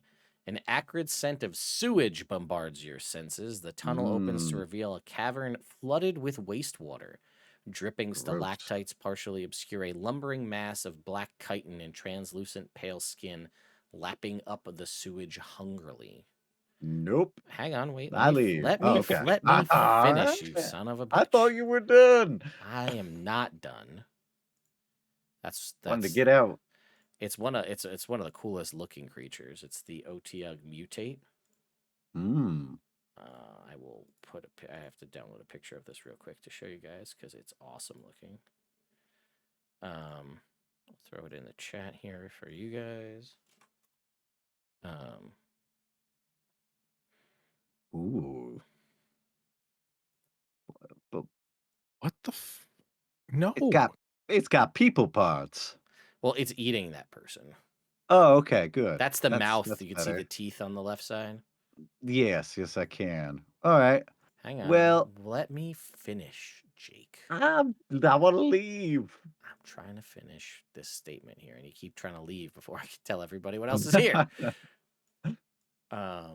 All right, so let me just make this a little bit bigger so everybody in the chat can see what we're talking about. Okay. So yes, you can see this thing in its translucent kind of yellow-green skin just eating garbage, which, as we've established already in the world of this campaign, that is the purpose of an Otiug. They are garbage eaters. They're a great way to keep your sewer maintained. It's like a self-cleaning septic tank, really. However, can you make me a perception check, if you would? I can. 9. 9. And that was with advantage, too? Hey, man. My God, my man. What do you want from me, Ted? Just better rolls, dude. That's what I want from you. That's fair. I want that from me, too. Are you going to check out? You can, back from where Z13 is, jump down to Z17 if you wanted to check that out as well. Oh, sure. Why not then? You don't have to go through there. Although you Yeah, can if no, you I'll want. go. I know you really want to I deal with this OTUG mutate. No, it's just eating garbage like it likes to. Okay. Let's see. Just because my rolls are garbage doesn't mean I am. That's fair. This sparse cavern contains a statue of a heroic dwarf wearing ceremonial armor, but the monument is broken into large chunks. The statue's decapitated head is lying on the floor. Scrawled into the statue's base is a strange symbol. Smears of strange, dark, dripping fluid mar the iconography. Prestidigitation? Sure, go ahead and make me a religion check at advantage, too, if you would. All right. Ah, there we go. 21. Okay. I don't know why you study this. Luskin's a weird place, but I guess Study you a did. lot of things. You did. The iconography here is of Ilsensine, the patron deity of the Illithid Empire. Oh. Okay. The shrine was built atop a broken Dwergar statue, and someone has recently defaced it. Okay. Could have been Ruxithid. Funky. Okay. Well, but it's all busted. I can't just clean it up. You can. I mean, it is defaced your prestidigitation and cleaning as you go through here. Okay. All right. I suppose I could do that. Okay. But I don't want to touch it too much. All right, cool. Neat. Great. Well, if that's everywhere, I will pop back up onto the tracks and go meet with everybody else. Make me one last perception check while you're there. Oh, come on. Don't be garbage. Natural 20. Okay. Yo. Well, Woo. 3 things will happen with your natural 21. Great call on not touching it. That whole thing is suffused with far realm energy, and it could have been an interesting time had you touched it. Well, there we go. 2. As you were leaving, the light just happened to shine through just perfectly and glint off of a glowing bit that you could see inside the gut of this Otiug because it's translucent.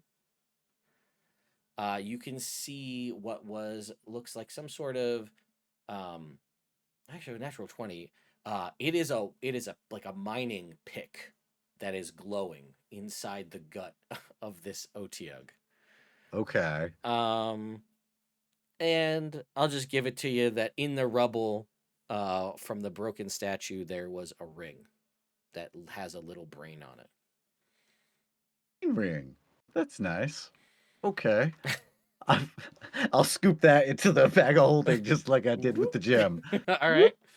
We don't touch things with our bare hands.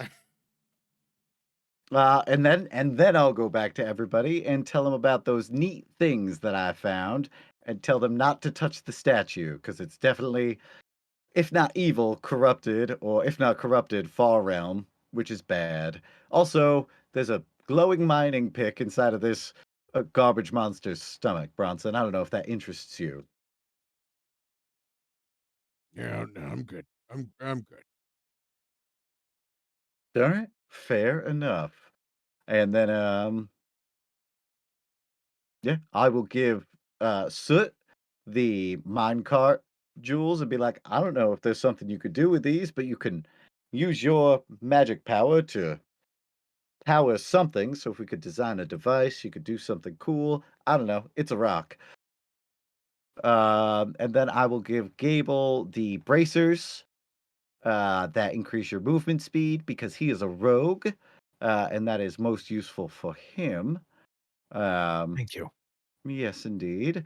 And then I suppose I will give Bronson the little ring. I'll say, look at this little brain ring. Check it out. Oh, what's this little guy here? There's a little brain ring. Brain. Little Yeah. brain ring. I think I have an image of that one too. You know, little brain ring. We've all been there. Ooh, what is it? What is this pick again? This is this glowing mining pick that's what's inside the Otyug's stomach. Mm, But we would have to go get it. Yeah, I don't think it's just gonna hand it over. I mean, you could ask, but and I'll put on screen here as well the brain ring. the brain. Look at that brain ring. So Silver brain. you have the brain, and yes, that pick. And you can see those kind of blue stones are what was glowing inside the belly of that thing. Yeah. So that's everything. I don't know if you guys want to go get that other pick, but I'm okay without it personally. No, I don't think so. Okay. So we're heading back up top to your small goblin army that you've amassed. Mm-hmm. Oh, and the lift is ready, so we don't have to go up spider style. Oh, good. Delightful. It is. It is. So Bronson, you look pensive. He's Well, looking for I had another to look. Ashley Simpson reference. I had to see what we left behind just to see how much it would burn me. That's fair. Well, all right. I'm So not. now that I'm we not commenting. I'm respecting the game's secrecy, holding it to myself. now that we've freed these goblins and they can do as they want, what are we doing next? Well, I mean, we can't just let these psychic brain gods go ahead and collect the rest of their stones. I'd like to write a letter back to my order, kind of give them a little bit of what's happened because this is uh, bad. And then I'd like to pursue this further personally.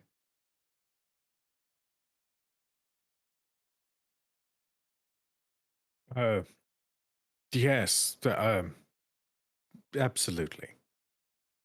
Top marks. The stone, though. Once we understand it from our dear friend, we will then destroy it, yes?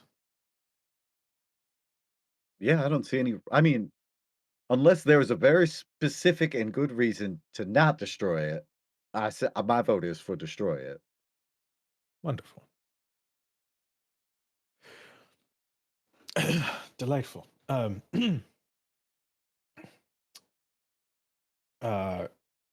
you all right? Yes. I'm You seem a bit more scatterbrained than usual. let's just say that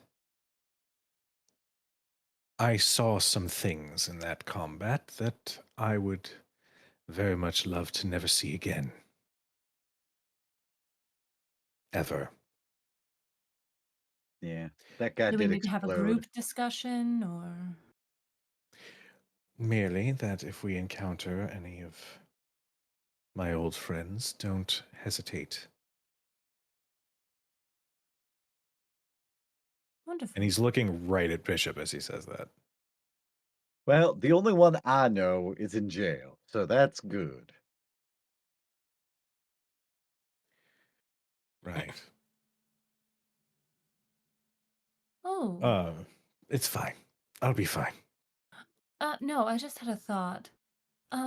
Your companions, your ex-companions, they had a hustle, right? They worked as a group. Did they have a above board name that they used? Great question for me. Yeah, I was actually I'm gonna look to Ted. Oh, this is what happens when we build a backstory and then only put in like a couple of things. Yeah. You always leave it a little open-ended. You develop as you go. Yeah. Well, you have any thoughts, sir? Well, you tell me. Do they, or were they? They're I'll known say agents of the yeah. Zentarum, so you know. Yeah, they might have some like PR shows like a good name. Yeah, like so a that, cover story. Like they could be yeah. hired for legit stuff and then run a. I didn't have anything. I just Well, had they the list were, of douchebags. yeah, they were into like land grabs and stuff, right? They could be some sort of realty agency. I'm Peter Francis Geraci. No. Mm. Yeah, I don't know. I'm gonna kind of defer to Ted on this one, unless you want me to just cook something up. I'm gonna need a minute to think about it. Okay. Well, whatever it is, we could. I have people that I could inquire about their services, having heard my family is big into land development and mining. Be careful. What? Oh,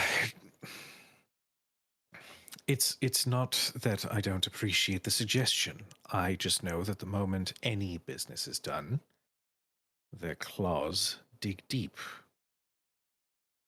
I'm merely advising caution. What I was suggesting is merely getting a step forward and insight as to where they might be.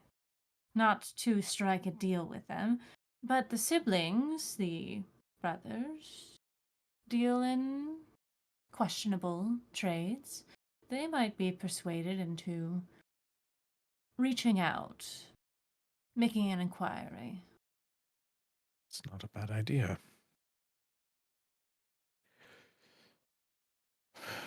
Let's go with. The Black Sun Consortium. Merchants, mercenaries, things like that. Acquisitions of rare artifacts, things to the highest bidder. That'll be their sort of like day job, if you will, cover story that they do all of their. So where you're gonna launder your money and things like that.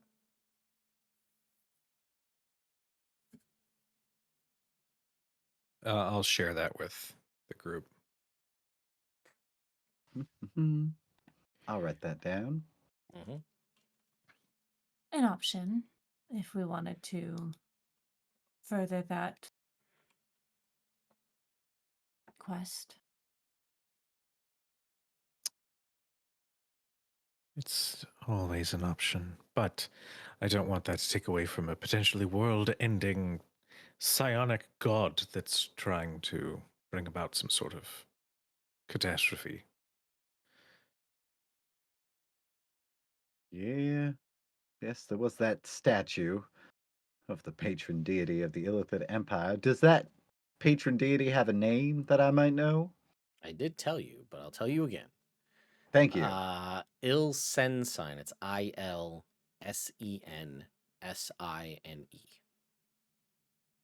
All right, that is going to be good information for what's her face? The Gwen Orsong. Yep. Okay. Telling. All right. So now what? What do we do with these goblins, by the way? Well, you promised them freedom. Yeah, well, I mean, we delivered that. They are no longer psychically bound to Ruxithid. Let's tell them if they start causing chaos, we'll kill them too. Okay. I mean, should we encourage them to move out of this mine, which causes them to develop psychic powers? Definitely.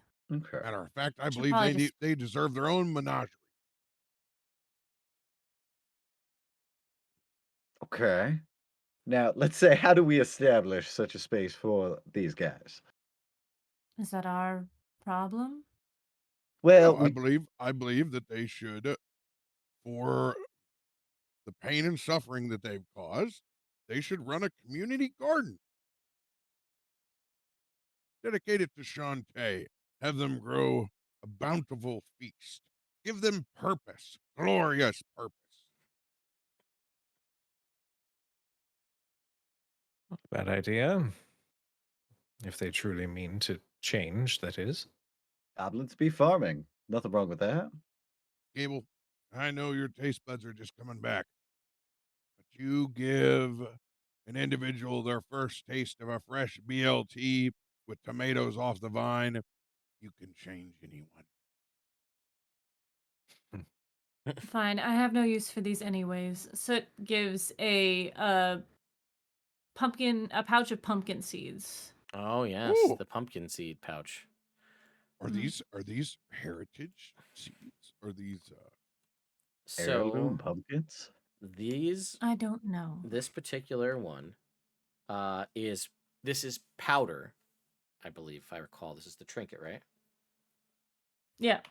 Yeah, it's powder that, when sprinkled on the ground, immediately sprouts forth 2d6 pumpkins.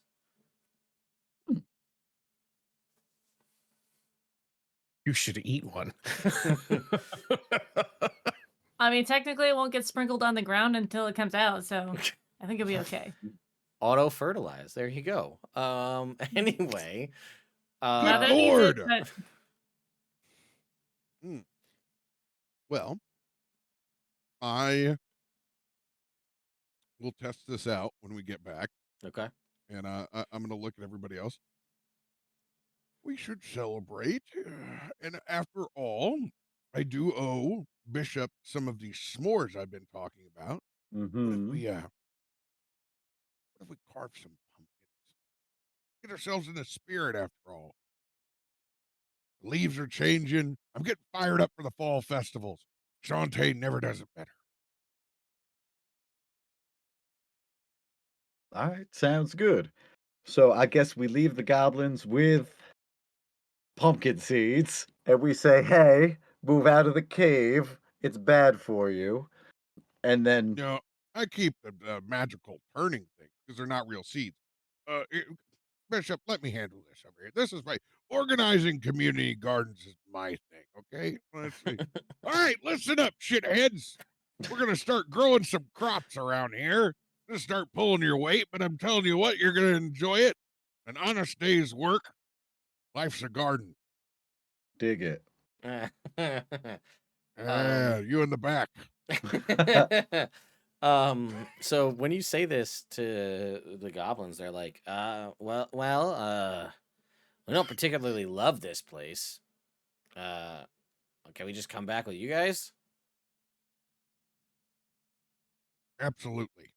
And they No goblin left, but they grab Bessie from inside the kitchen. sorry. What are we going to take them back to the town? Do you think the people are really going to love that?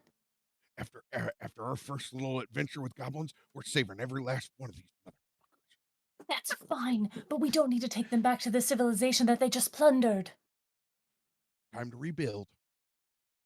Maybe they can build some new buckets.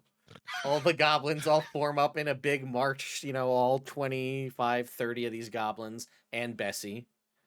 All kind of leading. Yeah, just kind of God, they have Bessie. Oh, little Bessie. Oh, we get to see that's worth it in itself. They got to take care of this. This badger can't live off them scraps anymore in sulfur hell. And I guess I'm assuming Hodor is going to come with us as well. Hojak? Yeah, he's coming with you too. All right, Hojak, now that you're free, you're kind of in charge of the rest of these because we got a big list of stuff to do. So I mean, I guess, yeah. I ain't going back there. It's all defiled by mind flayers now. That ain't my home anymore. Back in the jar. Yeah, come on. Let me tell you about what a fresh BLT tastes like. All right. So as you all enforce, the 4 of you plus a Holdak plus the 25 to 30 goblins and Bessie start your march back towards a Phandelin. Clarence away. Clarence away indeed. Oh, God. I was so bored. Did it go well? Oh, it went great. It smelled so bad in there, though. You didn't really miss anything. I know you have a sensitive nose. I do. I can already smell the spices off of Bronson. It always gets my asthma going. I know. But that's okay. Lay on hands for one. That did like nothing, but thanks. I appreciate the sentiment. Thank you. Yes, we have that sort of bond. Yeah, we have something, yeah. Hey, have you ever had a s'more? I have no fucking idea what a s'more is. Me neither. I'm very excited to find it, though. Is it something I can digest, or are you going to take that away from me, too? I don't know enough about horses to be able to tell for sure, but you are now a magic horse. It sounds like you're dangling a treat in front of me that I don't know if I can eat. As long as it's not chocolate, it's okay. You can have 2/3 of a s'more. Okay, so you're dangling part of it. That's fine. I'm doing my like best. You're still holding back, but that's fine. That's okay. I lost my bucket today. It's been rough. That's fine. I sat up here for 3 hours while you were down there doing whatever you were doing. Yeah. I just realized that was Clarence's feed bucket. Oh no! Oh, no. Do you have any feed left? Oh, no more. Bronson, do you have any oats, Bronson? Are you asking him because you don't have any left? You're magic. You don't have to eat anymore. You get to eat. It's different. Oh, that's fine. I don't get to experience the pleasure of having a nice meal. That's We're fine. gonna I don't go have to anymore. You're gonna get 2/3 of a s'more. Huju, you have taken his favorite character and made him awful. How dare you do this to our boy? I do have spent grains from brewing, so I have some delicious oats for Clarence. And since I can't hear him like that, I'm just like, oh man, there's just something special about a man and his horse. It's just the thing. It's like you're 2 peas in a pod. Mm-hmm. At least he feeds me. You go, he goes. Look at that! What a happy horse over here. Look at this. You can only smile. Look at the coat. I cut off the psychic connection. All right. He's a good boy. All right. I'm taking back control of my game for a minute here to give you guys a couple of updates. One, as you make your way back towards Phandelin, I need everybody to roll me a D4, if you could. That's 5. 2. 3. 4. Did you get a 5 on a D4? Is that what you said? Or a 1. Best D4 ever. All right, so that's a 1 for Bronson. LB, I'm sorry. So what did it get?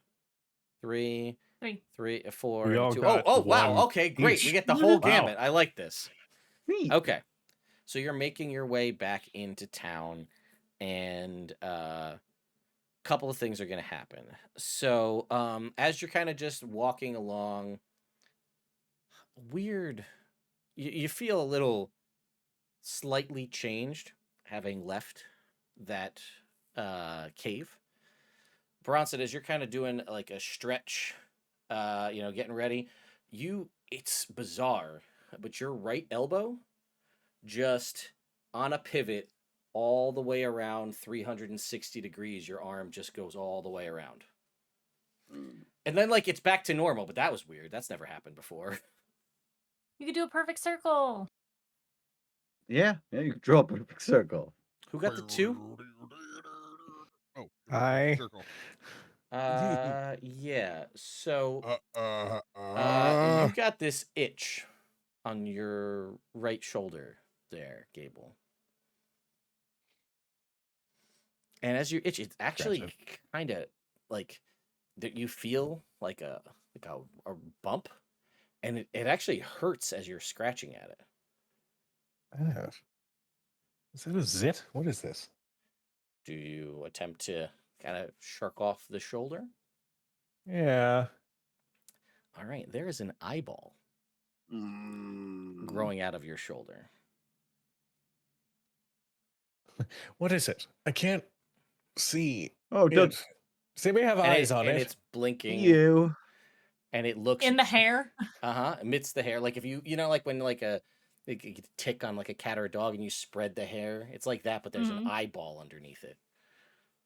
I don't have good eyes on it. Can you tell me what it is? Moly, moly, moly. Oh my God. What? You have an eyeball growing out of your shoulder. Yeah, you do. That's a weird way to describe a zit. No, really. No, really, though. And it just kind of like blinks 2 times. You can't see out of this eye, but it's moving That's independently of you. Ugh. Who got my 3? Me. All right. So, as you're kind of like reaching over to like look to kind of like see what's going on with the eyeball on him, you notice like the bones in your whole right arm, they sort of like protrude up and like ripple through your arm down to your fingers, and then it just subsides.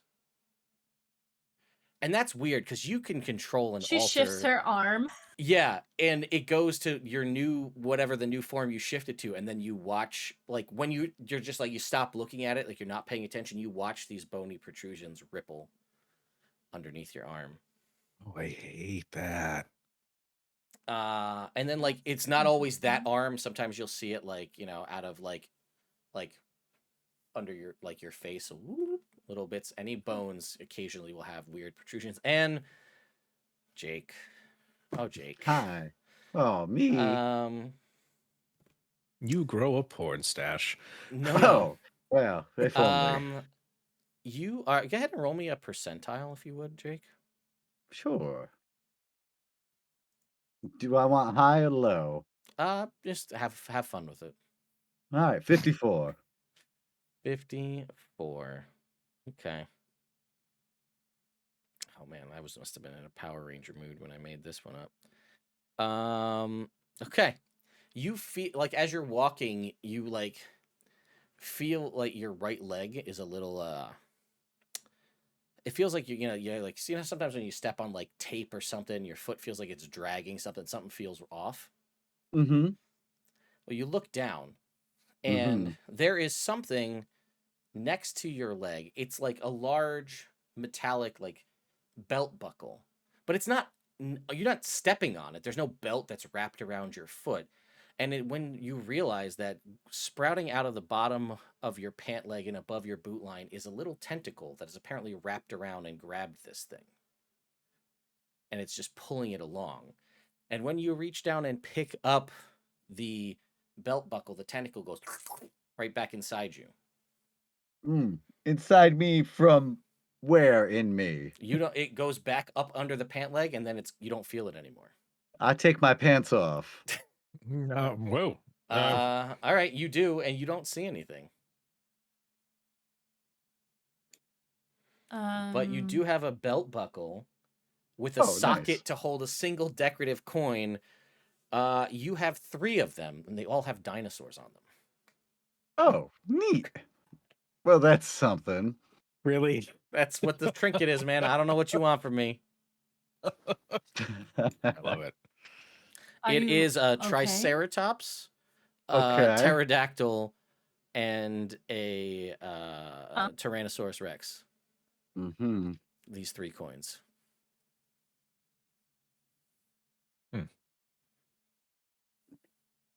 Well, that's neat.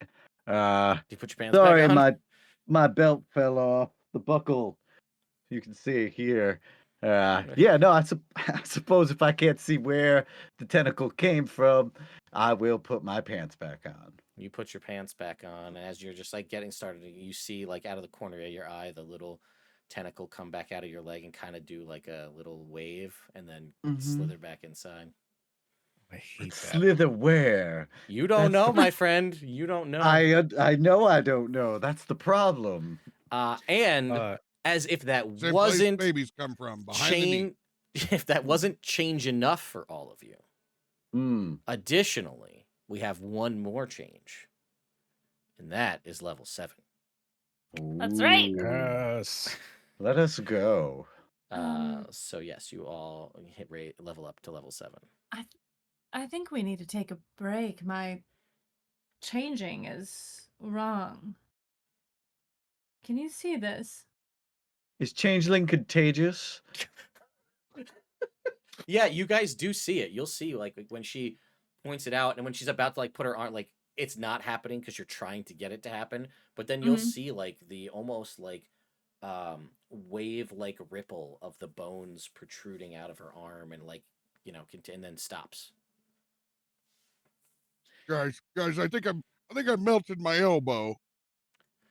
And you're like, it Why? doesn't, I don't know. And then like when you like stop, put your arm down at your side, it like boom, like Oh, robots all the way God. around, but not at like a way that makes logical sense. It's just this like this right elbow is just gone and it just around. Harry Potter style. Exactly. No bones. But then you like Gable's gonna it works fine. It's just weird.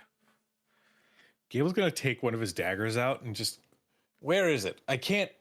I want to get rid of it. You can Bro. see You the want me to- eye is shifting back and forth very stab it? quickly as he's like looking with the dagger to stab the eyeball in the back of his. Ow! No, that wasn't it. Damn it. Okay, I'll do it for you. Here we go. Okay, Ready? thank you. All right, on 3. 1. Bam. Okay. Okay. I use one of my normal, not real creepy Gable style daggers, though. Yeah, you're gonna take 11 points of piercing damage, Gable. It's fine. And Worth it. you take 19 points of psychic damage, Bishop, from stabbing into this eyeball. Oh no, less worth it. And now there's just like ocular fluid leaking out the back of your shoulder. Oh, fucking. When you put it that way. That was bad. Oh. What Was that what bad was- for you? That was bad for me. I mean, it hurt a little. Oh no, when I hit it, when I popped it, it just I felt it in my brain in the way that this stuff has been That's- happening. Right. Okay. Does anyone have like greater restoration or anything such? No. I only have lesser, but right now I'm Getting bit closer. spent. Can we assume that we've had a short rest at some point? All has been happening since the boss fight. I think that that's reasonable on the travel path. Okay. Bishop just mentioned psychic problems after stabbing the eye in my shoulder. Mm-hmm. He's going to cast Detect Thoughts. Ooh. Okay. Just in general to kind of scrape the nearby surroundings, or Yeah. okay. Interesting. Okay. I mean, you'll hear whatever surface thoughts are coming from all of your party members at the moment, as well as a barrage of goblins. And Nothing jumps out at you like immediately. How does Detect Thoughts work? Is it just, can I choose to dive in further? You can. Yeah. Okay. I'm going to do it on myself. You're going to drive into your own mental psyche. Okay. Yeah, because that's not confusing or anything. Entering into our own mind palace. I like this. Okay. So describe for me what it's like as you enter into your own mind. Trying to probe into your own thoughts deeper than just surface level. Because you're doing this to you. What you got? What does this look like? What are you seeing? What's your mental palace look like? What's the barriers look like that you're trying to get through? I imagine that God damn it, Robert. I imagine that Gable's mind is like the darkened streets of Baldur's Gate. like in the lower city, maybe with a little bit of torchlight, but it still has like a luster to it. You know, like it's a dark alleyway, but also could be the site of some outdoor soiree or something. And in each of the windows are memories of his first meeting with Reese, or times with the Zentarum where things were nice. Mm-hmm. And funnily enough, that first meeting with Reese is over lunch, where we did have BLTs with nice freshly cut tomatoes. Sure. Right around this time of year. And he's going to just walk down this alleyway in his mind and just try to see if there's anything that he doesn't recognize, or if there's like a presence that is not his own, that is among these sort of winding alleyway streets. Yeah. Most of it seems what you would imagine it to be. But at one point, you're alone walking down this boulevard of broken dreams, if you will. I couldn't resist. But anyway, that's happening. Okay. At which point, when you go to walk down an alley, and like you could have sworn you saw, like, did you see? Was there somebody? Was that like you? There was definitely something, right? You saw something out of the corner of your eye, right? There was definitely something there. And you turn back, nothing there. And you continue on. And you hear, as you're walking a little bit further, like whispering. And you're like, but okay, whatever, And you stop to look around, and then you turn a corner, and right in front of you is just an old man. Old, bald-headed, and he is just like, his eyes are like crazy wide, long, scraggly gray beard, and he's just like, the worms, and he like looks around, like he's not looking at you. And then like you could see his eyes almost look a little foggy, and then it's like all of a sudden he recognizes your presence, and then he stares right at you and is not breaking eye contact. And he goes, the worms, they're all gummy. And then he just backs away and disappears. I have so many questions. While I'm in here, if we're looking around, if we're in my own brain, what do we find? Yeah, while I'm deep diving into my own memories, which is a sentence I never thought I'd say in life, do I recognize any presence of whatever patron has given me these abilities? Okay, I see what you're doing.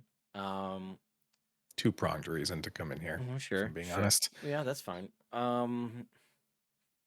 We'll say as you walk down one of these alleys that's just very much day for night lit with a blue light, as it should be.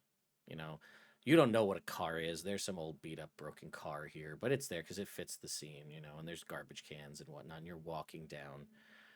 And you hear the whack of just a crow flying over, and it lands. There's no streetlights, but there is here. It lands on that streetlight. And it just kind of stares at you. And you're the only two things here. This weird, strange old man is gone. The whispers are gone. And it's just this crow sitting on this kind of streetlight staring at you. And it just kind of is doing the typical, hops on the streetlight, and just kind of looks at you. And the wind kind of picks up, and it kind of, ruffles its feathers a little bit as the wind blows through it, and it kind of whoosh down the street, and kind of tumbling down the street is a scroll towards you, and it kind of stops at your feet. And as you look down, you hear like whack as the bird flies off into the night. I will do I recognize this street that I'm on? Is this like again somewhat like Baldur's Gate, or is this like a different? It feels like Baldur's Gate but different, if that makes sense. It's not unfamiliar, okay, but it's not, whether this is just what you've kind of envisioned in your mind, an facsimile of Baldur's Gate in some way, just something that, or you know, a different version, maybe from a different place, but it's not dissimilar to what you're used to. I think Gable is going to take several seconds before he bends over and picks up the scroll and gingerly, slowly opens it. And as you do, you see on it a list of names. You know these names. You know all of these names. And they're listed. There's no numbers. They're just listed out here. There's no apparent order. But the last name at the bottom is Reese. And the top has Halia with a blackish blue glowing line striking through it. And the other names, all of them including Reese, seem to kind of pulsate a little bit. And then you just watch as, in no particular order, kind of zigzagging back and forth, just in a slow, you see lines going through all of them. The last name being there is Reese, which then gets crossed out. And then you watch as those names disappear. And then Gable appears on it and then gets crossed out. And then you are pulled out of your mental palace back to where you were.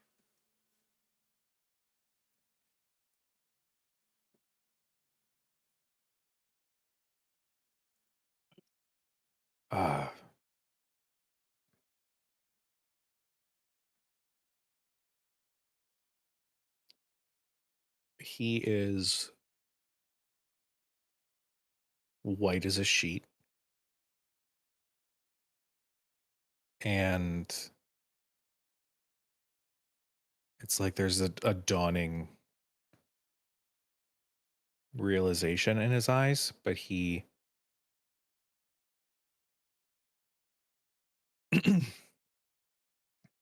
there was an old man in my mind for a moment. Something about the worms, the gummy. I don't know what any of that meant, but is it still active? Is Detect Thought still going? I'm gonna say just the just nature of that kind of drops your concentration. Yeah. That's entirely fair. Whatever we encountered in there seems to have hitchhiked in some fashion. I believe. I don't know. But we should probably talk to Tilverton or someone about understanding what this could be. Shall we get back to town? Let's get back to town. And he's gonna like, all right, go back 19. to So town. you guys make your way. No, insight check. I'm doing an insight check on Gable. Check. I'm sorry, Gable. Roll a. Well, I don't know. What does she figure out? Or 19. 19. Stupid. See if I can. Everything's fine. Weird. Noted. I got a 24. Hell yeah. Well, how much further till town? I guess I would know. How much further till town? We're gonna say we probably get there tomorrow morning. Just get one night's rest out here. Everybody's a little spent. You're traveling with a large troop of goblins here as well, so you know, small numbers can make quick work of this. You're guys gonna have a night and you'll be there first thing in the morning. All right. What did we cook for 30 people? Oh. All right. He blows and his elbow spins around, you know. Like a noisemaker, you know. At the elbow. I can't stop to blow my nose. So, We need to take a little. We need to stretch this thing out, but not too far. Since you No. made reference that Clarence smelled the strong spice, it's true. I've been using my extra time to whip up just an absolute bombastic curry mix on the way Mm. through.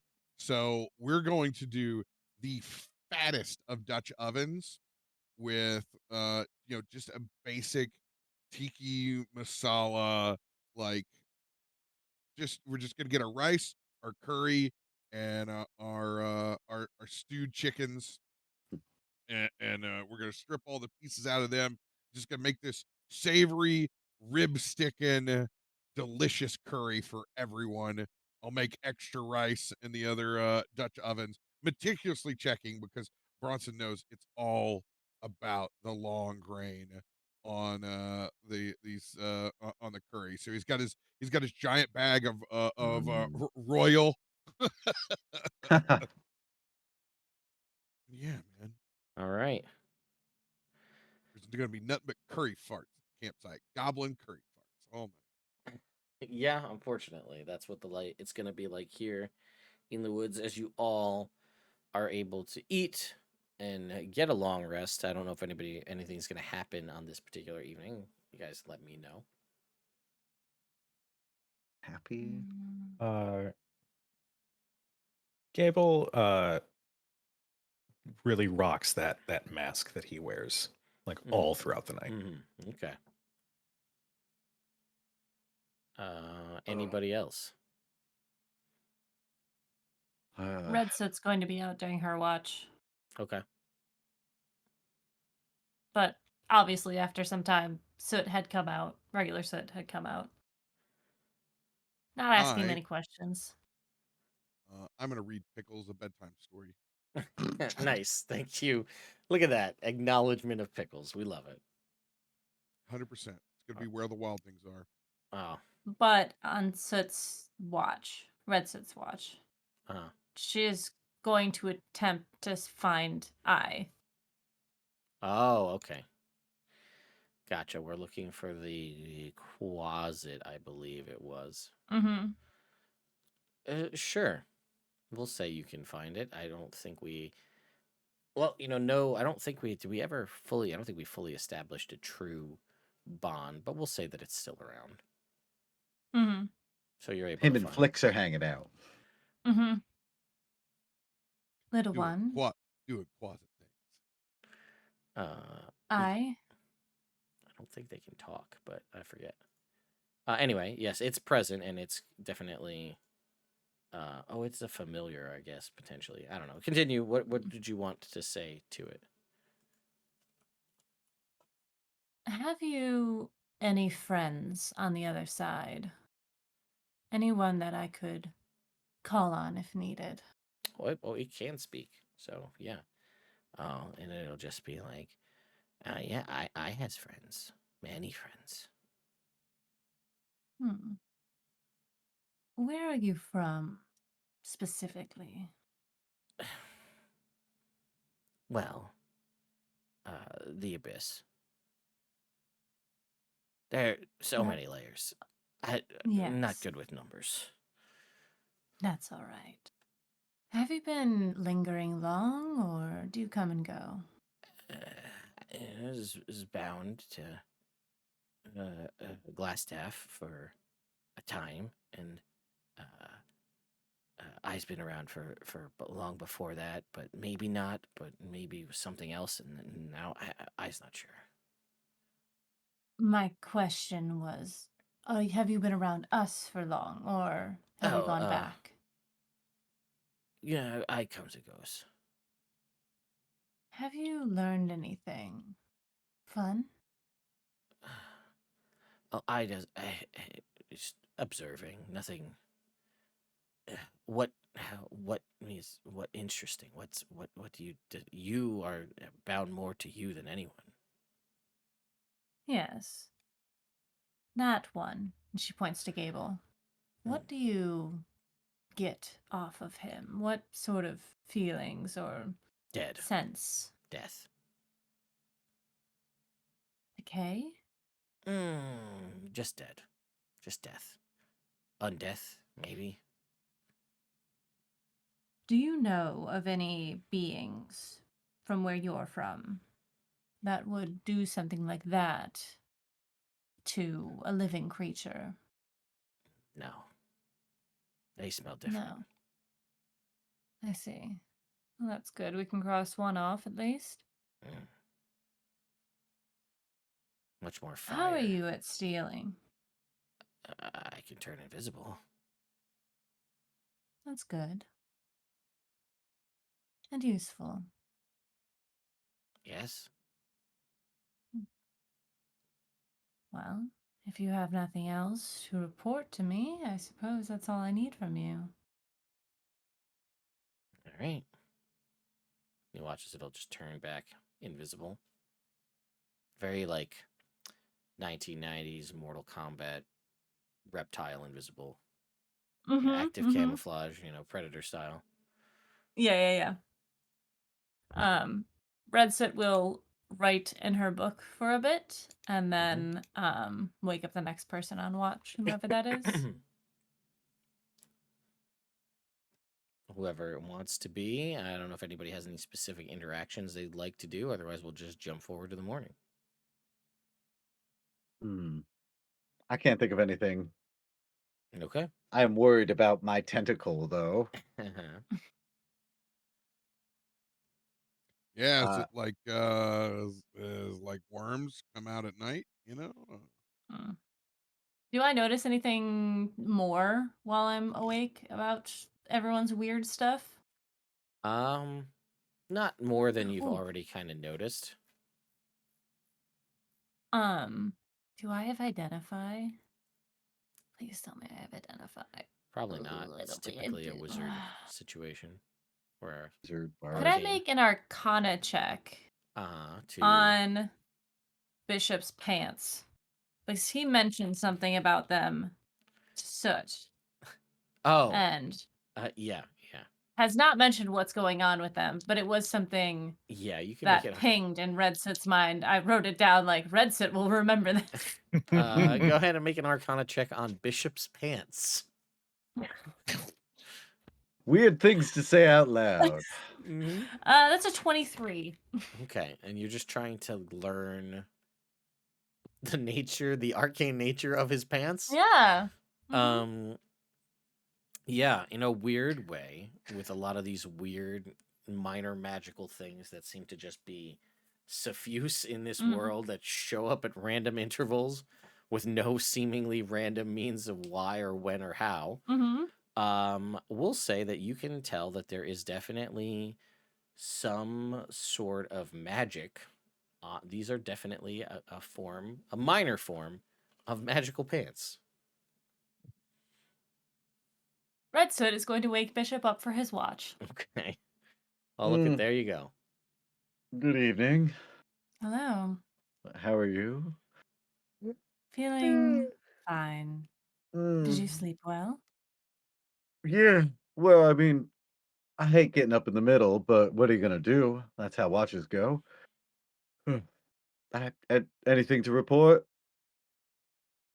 No, nothing to report. I did have a question though, since we're Sure.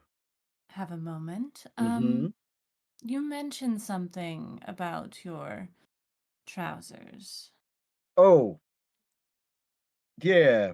When I took them off earlier, that was there was something in my pants. Yes, there was. Um, no. Like the eyeball on the Uh-huh. back. Yeah, there was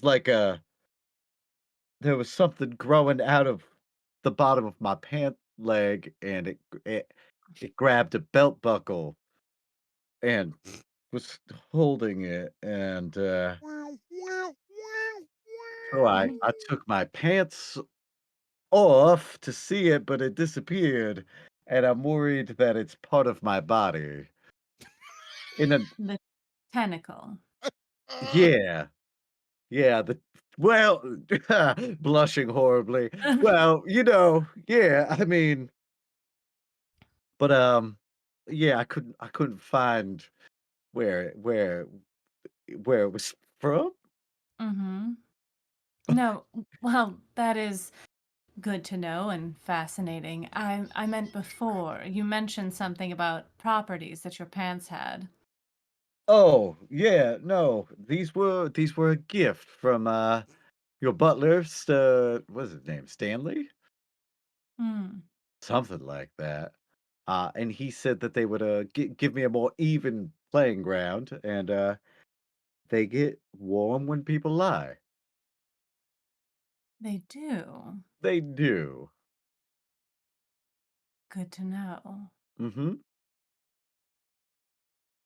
Well, I Um, will let yeah, if you don't have any other questions about me and my pants, then I suppose I'll get to watching. I don't think I have any other questions about you and your pants. Cool, great. I'll just have some tea and wear my pants. I'm dying over here, man. I will. I just thank you for thinking about things further with Yeah. Soot. Well, yeah. She's You guys are great, and it's been really good hanging out with everybody. And you know, this is weird. Everything you have going on is weird, but this is new weird for me. So, because when I Mm. popped that eyeball on Gable's back, that was horrifically painful.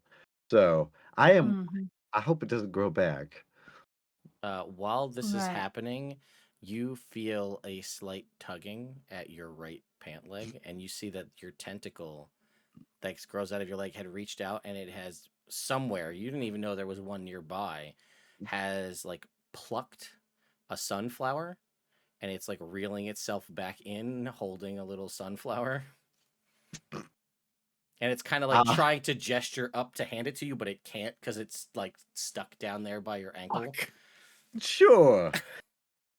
Sure it Um, would. Why wouldn't it? I I will. see.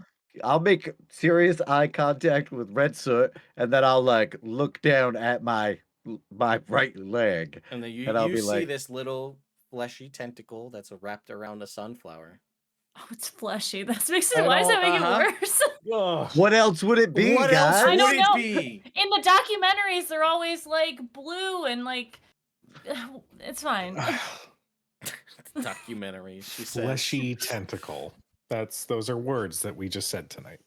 We Um, popped your eyeball tonight, so is Yeah, that ocular fluid was another thing that was said tonight. mm, is that? that's it. I see. I think he likes you, and I'll grab the flower, give it to you. And then it Thank kind of just you. like, Hmm. Does that feels weird? yeah, a little bit. It feels bad. Hmm, Mm, Someone might be into it. Anyways, what I was saying, not me. I didn't mean that you two shouldn't be together. I just mean that you need to consider all of the possibilities. I don't think your decision was wrong, but I just wanted to make that clear. Okay. Well, I appreciate that, and I would be very interested in pursuing things further in a situation that's a little clearer. All I want is to I just want to take a step back, figure out where everything is going, and then make a clear decision from that point. I don't want to make your life and decisions more difficult by being part of the equation, I suppose. Very noble, but the three of you are already part of our lives, and Soot has no intention of leaving, so it's kind of out of the question, anyways. Yeah. Well, it's just, when when we first, you know, kissed, Soot said, "How could this possibly?" Or no, I said, "How could it possibly make things weird or different?" And it turns out that she was correct. Um, and for my own personal mental health, I need to be able to look at this from a clear perspective. Completely understandable. Hmm. Very wise of you. Oh, thank you. I appreciate that. And I appreciate your understanding. I know some people, Gable specifically, looks at it like a fairy tale of sorts, but I think there's a certain level of realistic that we have to approach the situation with. That's all. There are too many unknowns. Yes. So let's eliminate those that we can. Exactly. We wouldn't want you to fall into the same trap twice. Correct. I'm sorry. I keep looking. I don't know where it goes. Do you want me to look? No, that's okay. Remember, because you know, my tea water is going to be boiling after I put the water on, so I should go deal with that. All right. I'll go to Okay. bed then. All right. Sleep well. Mm-hmm. She curls up. All Yeah. right.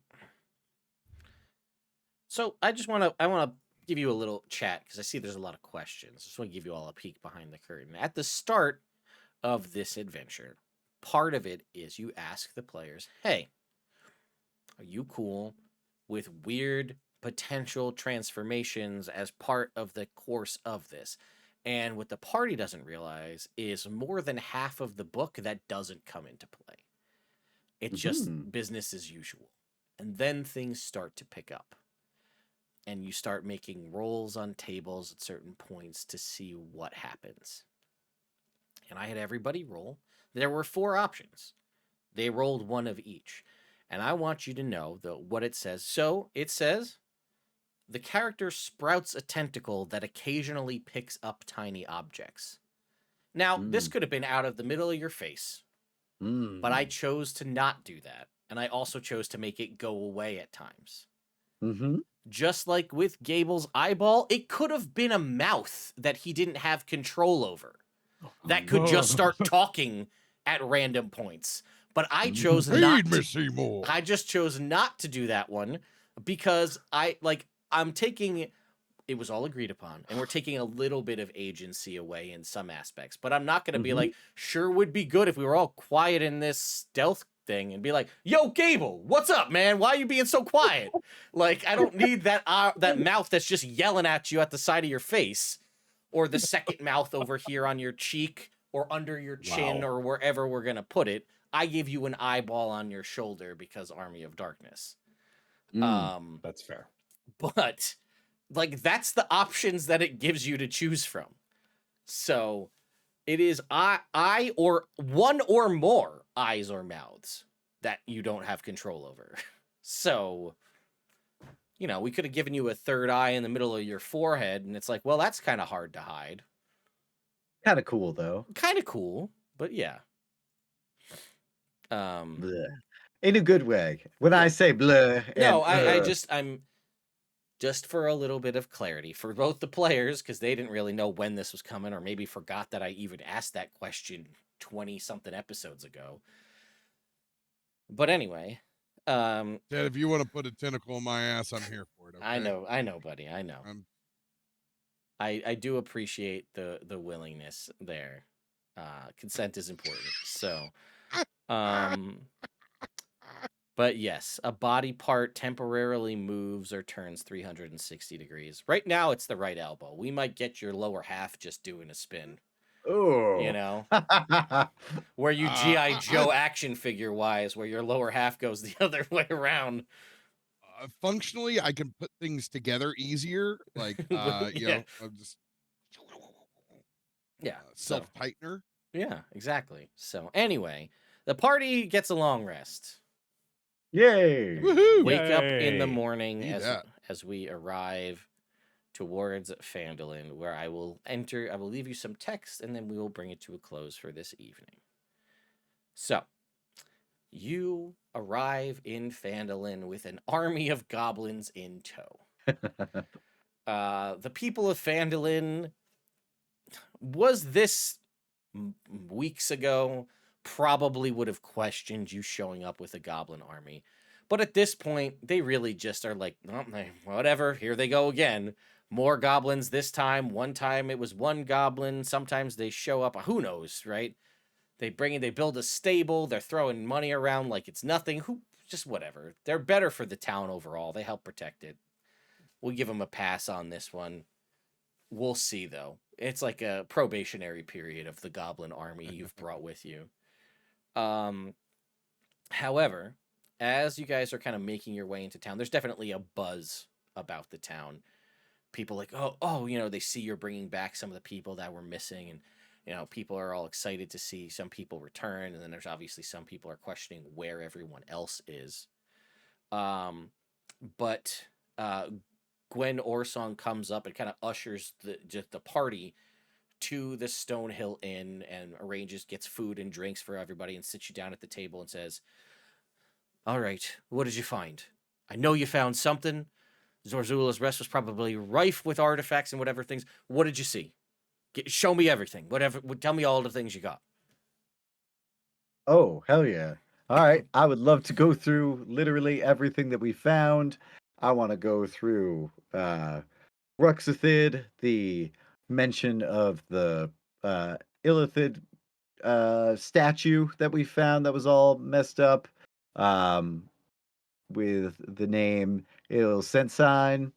I want to talk about the minecart crystals with her. I want to be able to. I want to show her the map. Obviously, I want to show her the 7, the 4, everything we put together through that. And then I want to see if she had heard of any of these locations that we got, which is Gibbet Crossing, Crypt of the Talhund, and Talhundereth. All right, so she will tell you the following. This is where I'll get you this info dump and a little bit more information. We'll bring it to a close. Okay. She says, this is odd. All of these old names here, they all have sad stories about them. Talhund means hidden gifts, and it relates to priests of Dumathoin, the dwarven god of secrets and mining and gemstones. And Talhundereth was a great temple to Dumathoin, if the rumors are true, and many important priests were laid to rest in the crypt of Talhund beneath it. Academics postulate that the crypt's entrance was protected by a great seal or some sort of doorway, and only Dumathoin's priests would be able to know the secret to unlock it. As she continues poring over the map, she goes, well, Gibbet Crossing is near the temple, but it's much deeper underground. It was a trading hub that grew where a bunch of wide underground tunnels met. They say that deep gnomes, drow, and dwergar all worked together there at one point in time. But they're all gone now. History tells us that the Mind Flayers surged through the Underdark centuries ago, like a terrible tide consuming or oppressing everyone they came across. Gibbet Crossing fell, Talhundereth fell. Legends say that the Mind Flayers even breached the Crypt of Talhund. But the Mind Flayers soon abandoned these sites, and all 3 locations have since fallen to ruin. Only monsters and ghosts remain.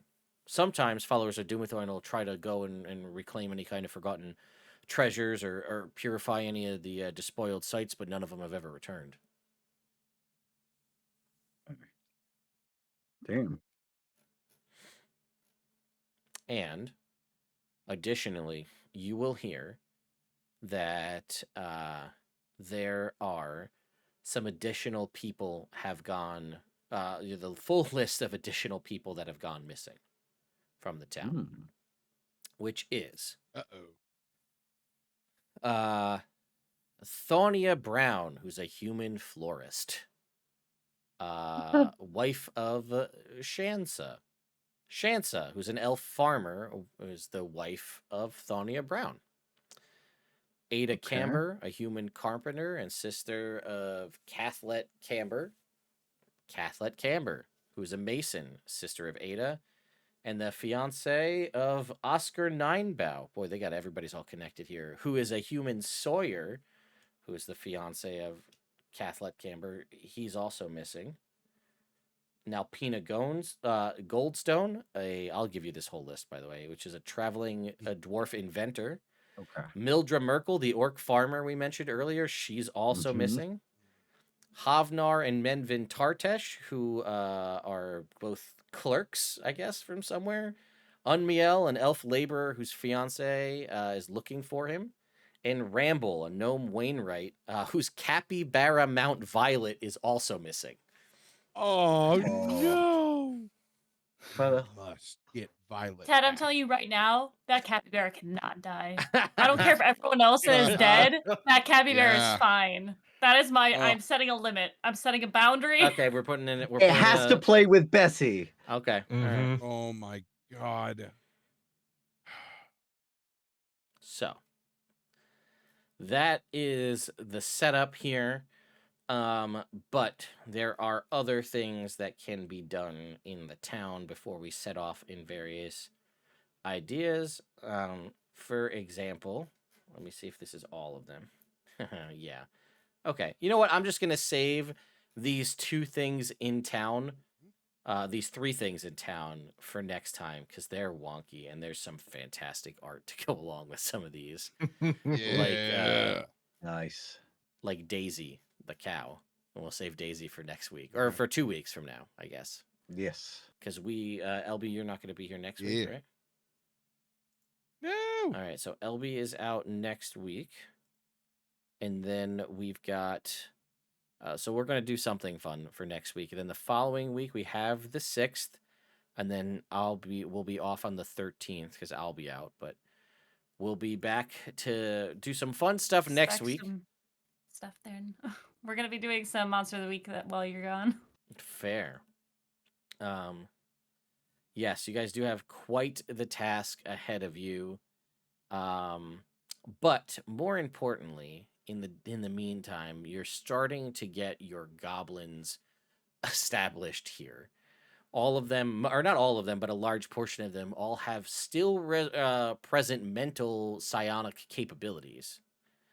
And we will be employing here in the town, which you've obviously established as your main sort of base, the Bastion rules from the 2024 Dungeon Master's Guide, which allows you to build sort of base and different things in here, whether that's things like an arcane study or a garden or what have you here in the town that allows you to do things when your characters are off adventuring not in the town. It allows us to do fun sort of background things, and we're going to just role play this, that the goblins are going to be the ones that help build them for you so that they can get done quicker, to the point where they actually have a role play reason why they can be there now and weren't previously. But we'll work on that more in our off time. So let's go ahead and call it for the night here and have we'll go down our list here. Robert, who are you? Where can people find you?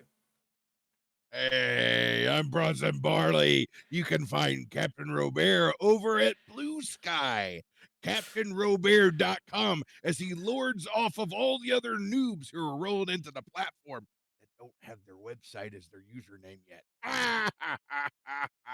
What's a bunch of Luskanites? We'll see you on the internet. Oh, right. LB, how about you?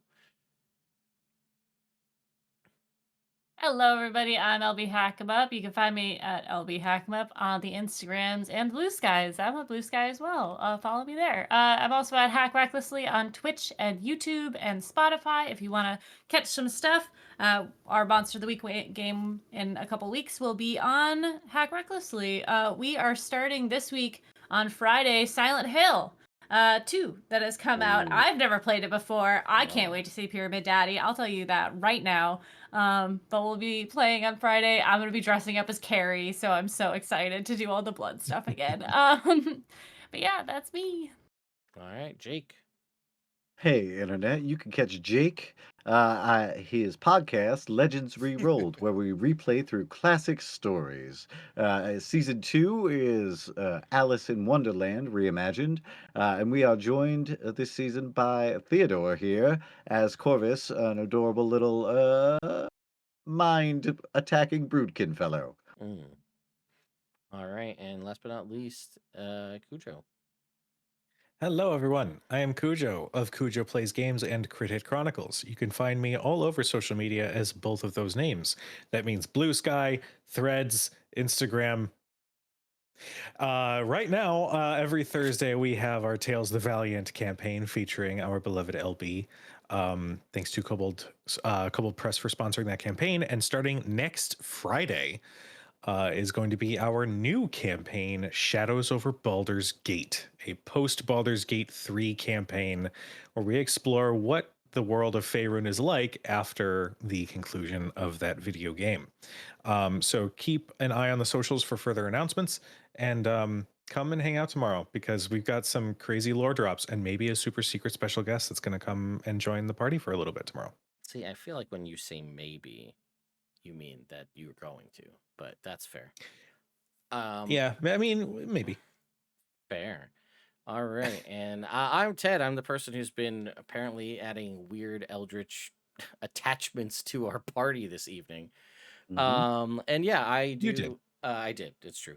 I do most of my stuff over on YouTube, which hasn't changed, but I'm on all of the social medias. I think I even still have a MySpace for this account, so you can probably find me over there if you really want to go old school. Put me in your top 8. You know it, buddy. But yeah, I'll be over on Robert's channel tomorrow night. And yeah, we got a ton of content coming out regarding all of the stuff that's going on with 2024, whether that's the Player's Handbook, the Dungeon Master's Guide, which technically isn't officially out yet. And then we are working towards also finishing all of that and then doing a whole comparison sweep of everything with Tales of the Valiant to do a sort of side by side to give you kind of the idea of which one you think is more for you, whether that's you like 2024's version or you can mix and match, right? Because they're all technically based in a 5e world. So if you like an aspect of Tales of the Valiant better, it may take a little working on your end, but you're going to be able to use that as well. And if YouTube ever figures out their goddamn 3-minute shorts, then I will kick off this new series that I'm trying to do, but they just can't figure it out. Right now, you upload a 3-minute short vertical form video and quote from YouTube, at some point it will be evaluated and moved to the shorts tab. So good luck with that. My D&D horror stories series will get going whenever that gets to be a thing that actually works. But anyway, thank you all. It's so wild that that's half baked. It literally, that is the advice from YouTube, is that like it'll be uploaded in a vertical format in a less than 3-minute video. At some point, we'll review it and then we'll move it over if like it meets the criteria, which is literally less than 3 minutes and in vertical. But sure, whatever. Anyway, thank you all so much for watching. We'll be back next week, whether that's us being weird, playing apparently all sorts of weird shit with Baldur's Gate, or playing a alternative version of some other nonsense that Jake gave me an idea for. We'll see. But we'll be here next week, sans LB. So anyway, thank you all so much for watching. We'll see you next week. Mom.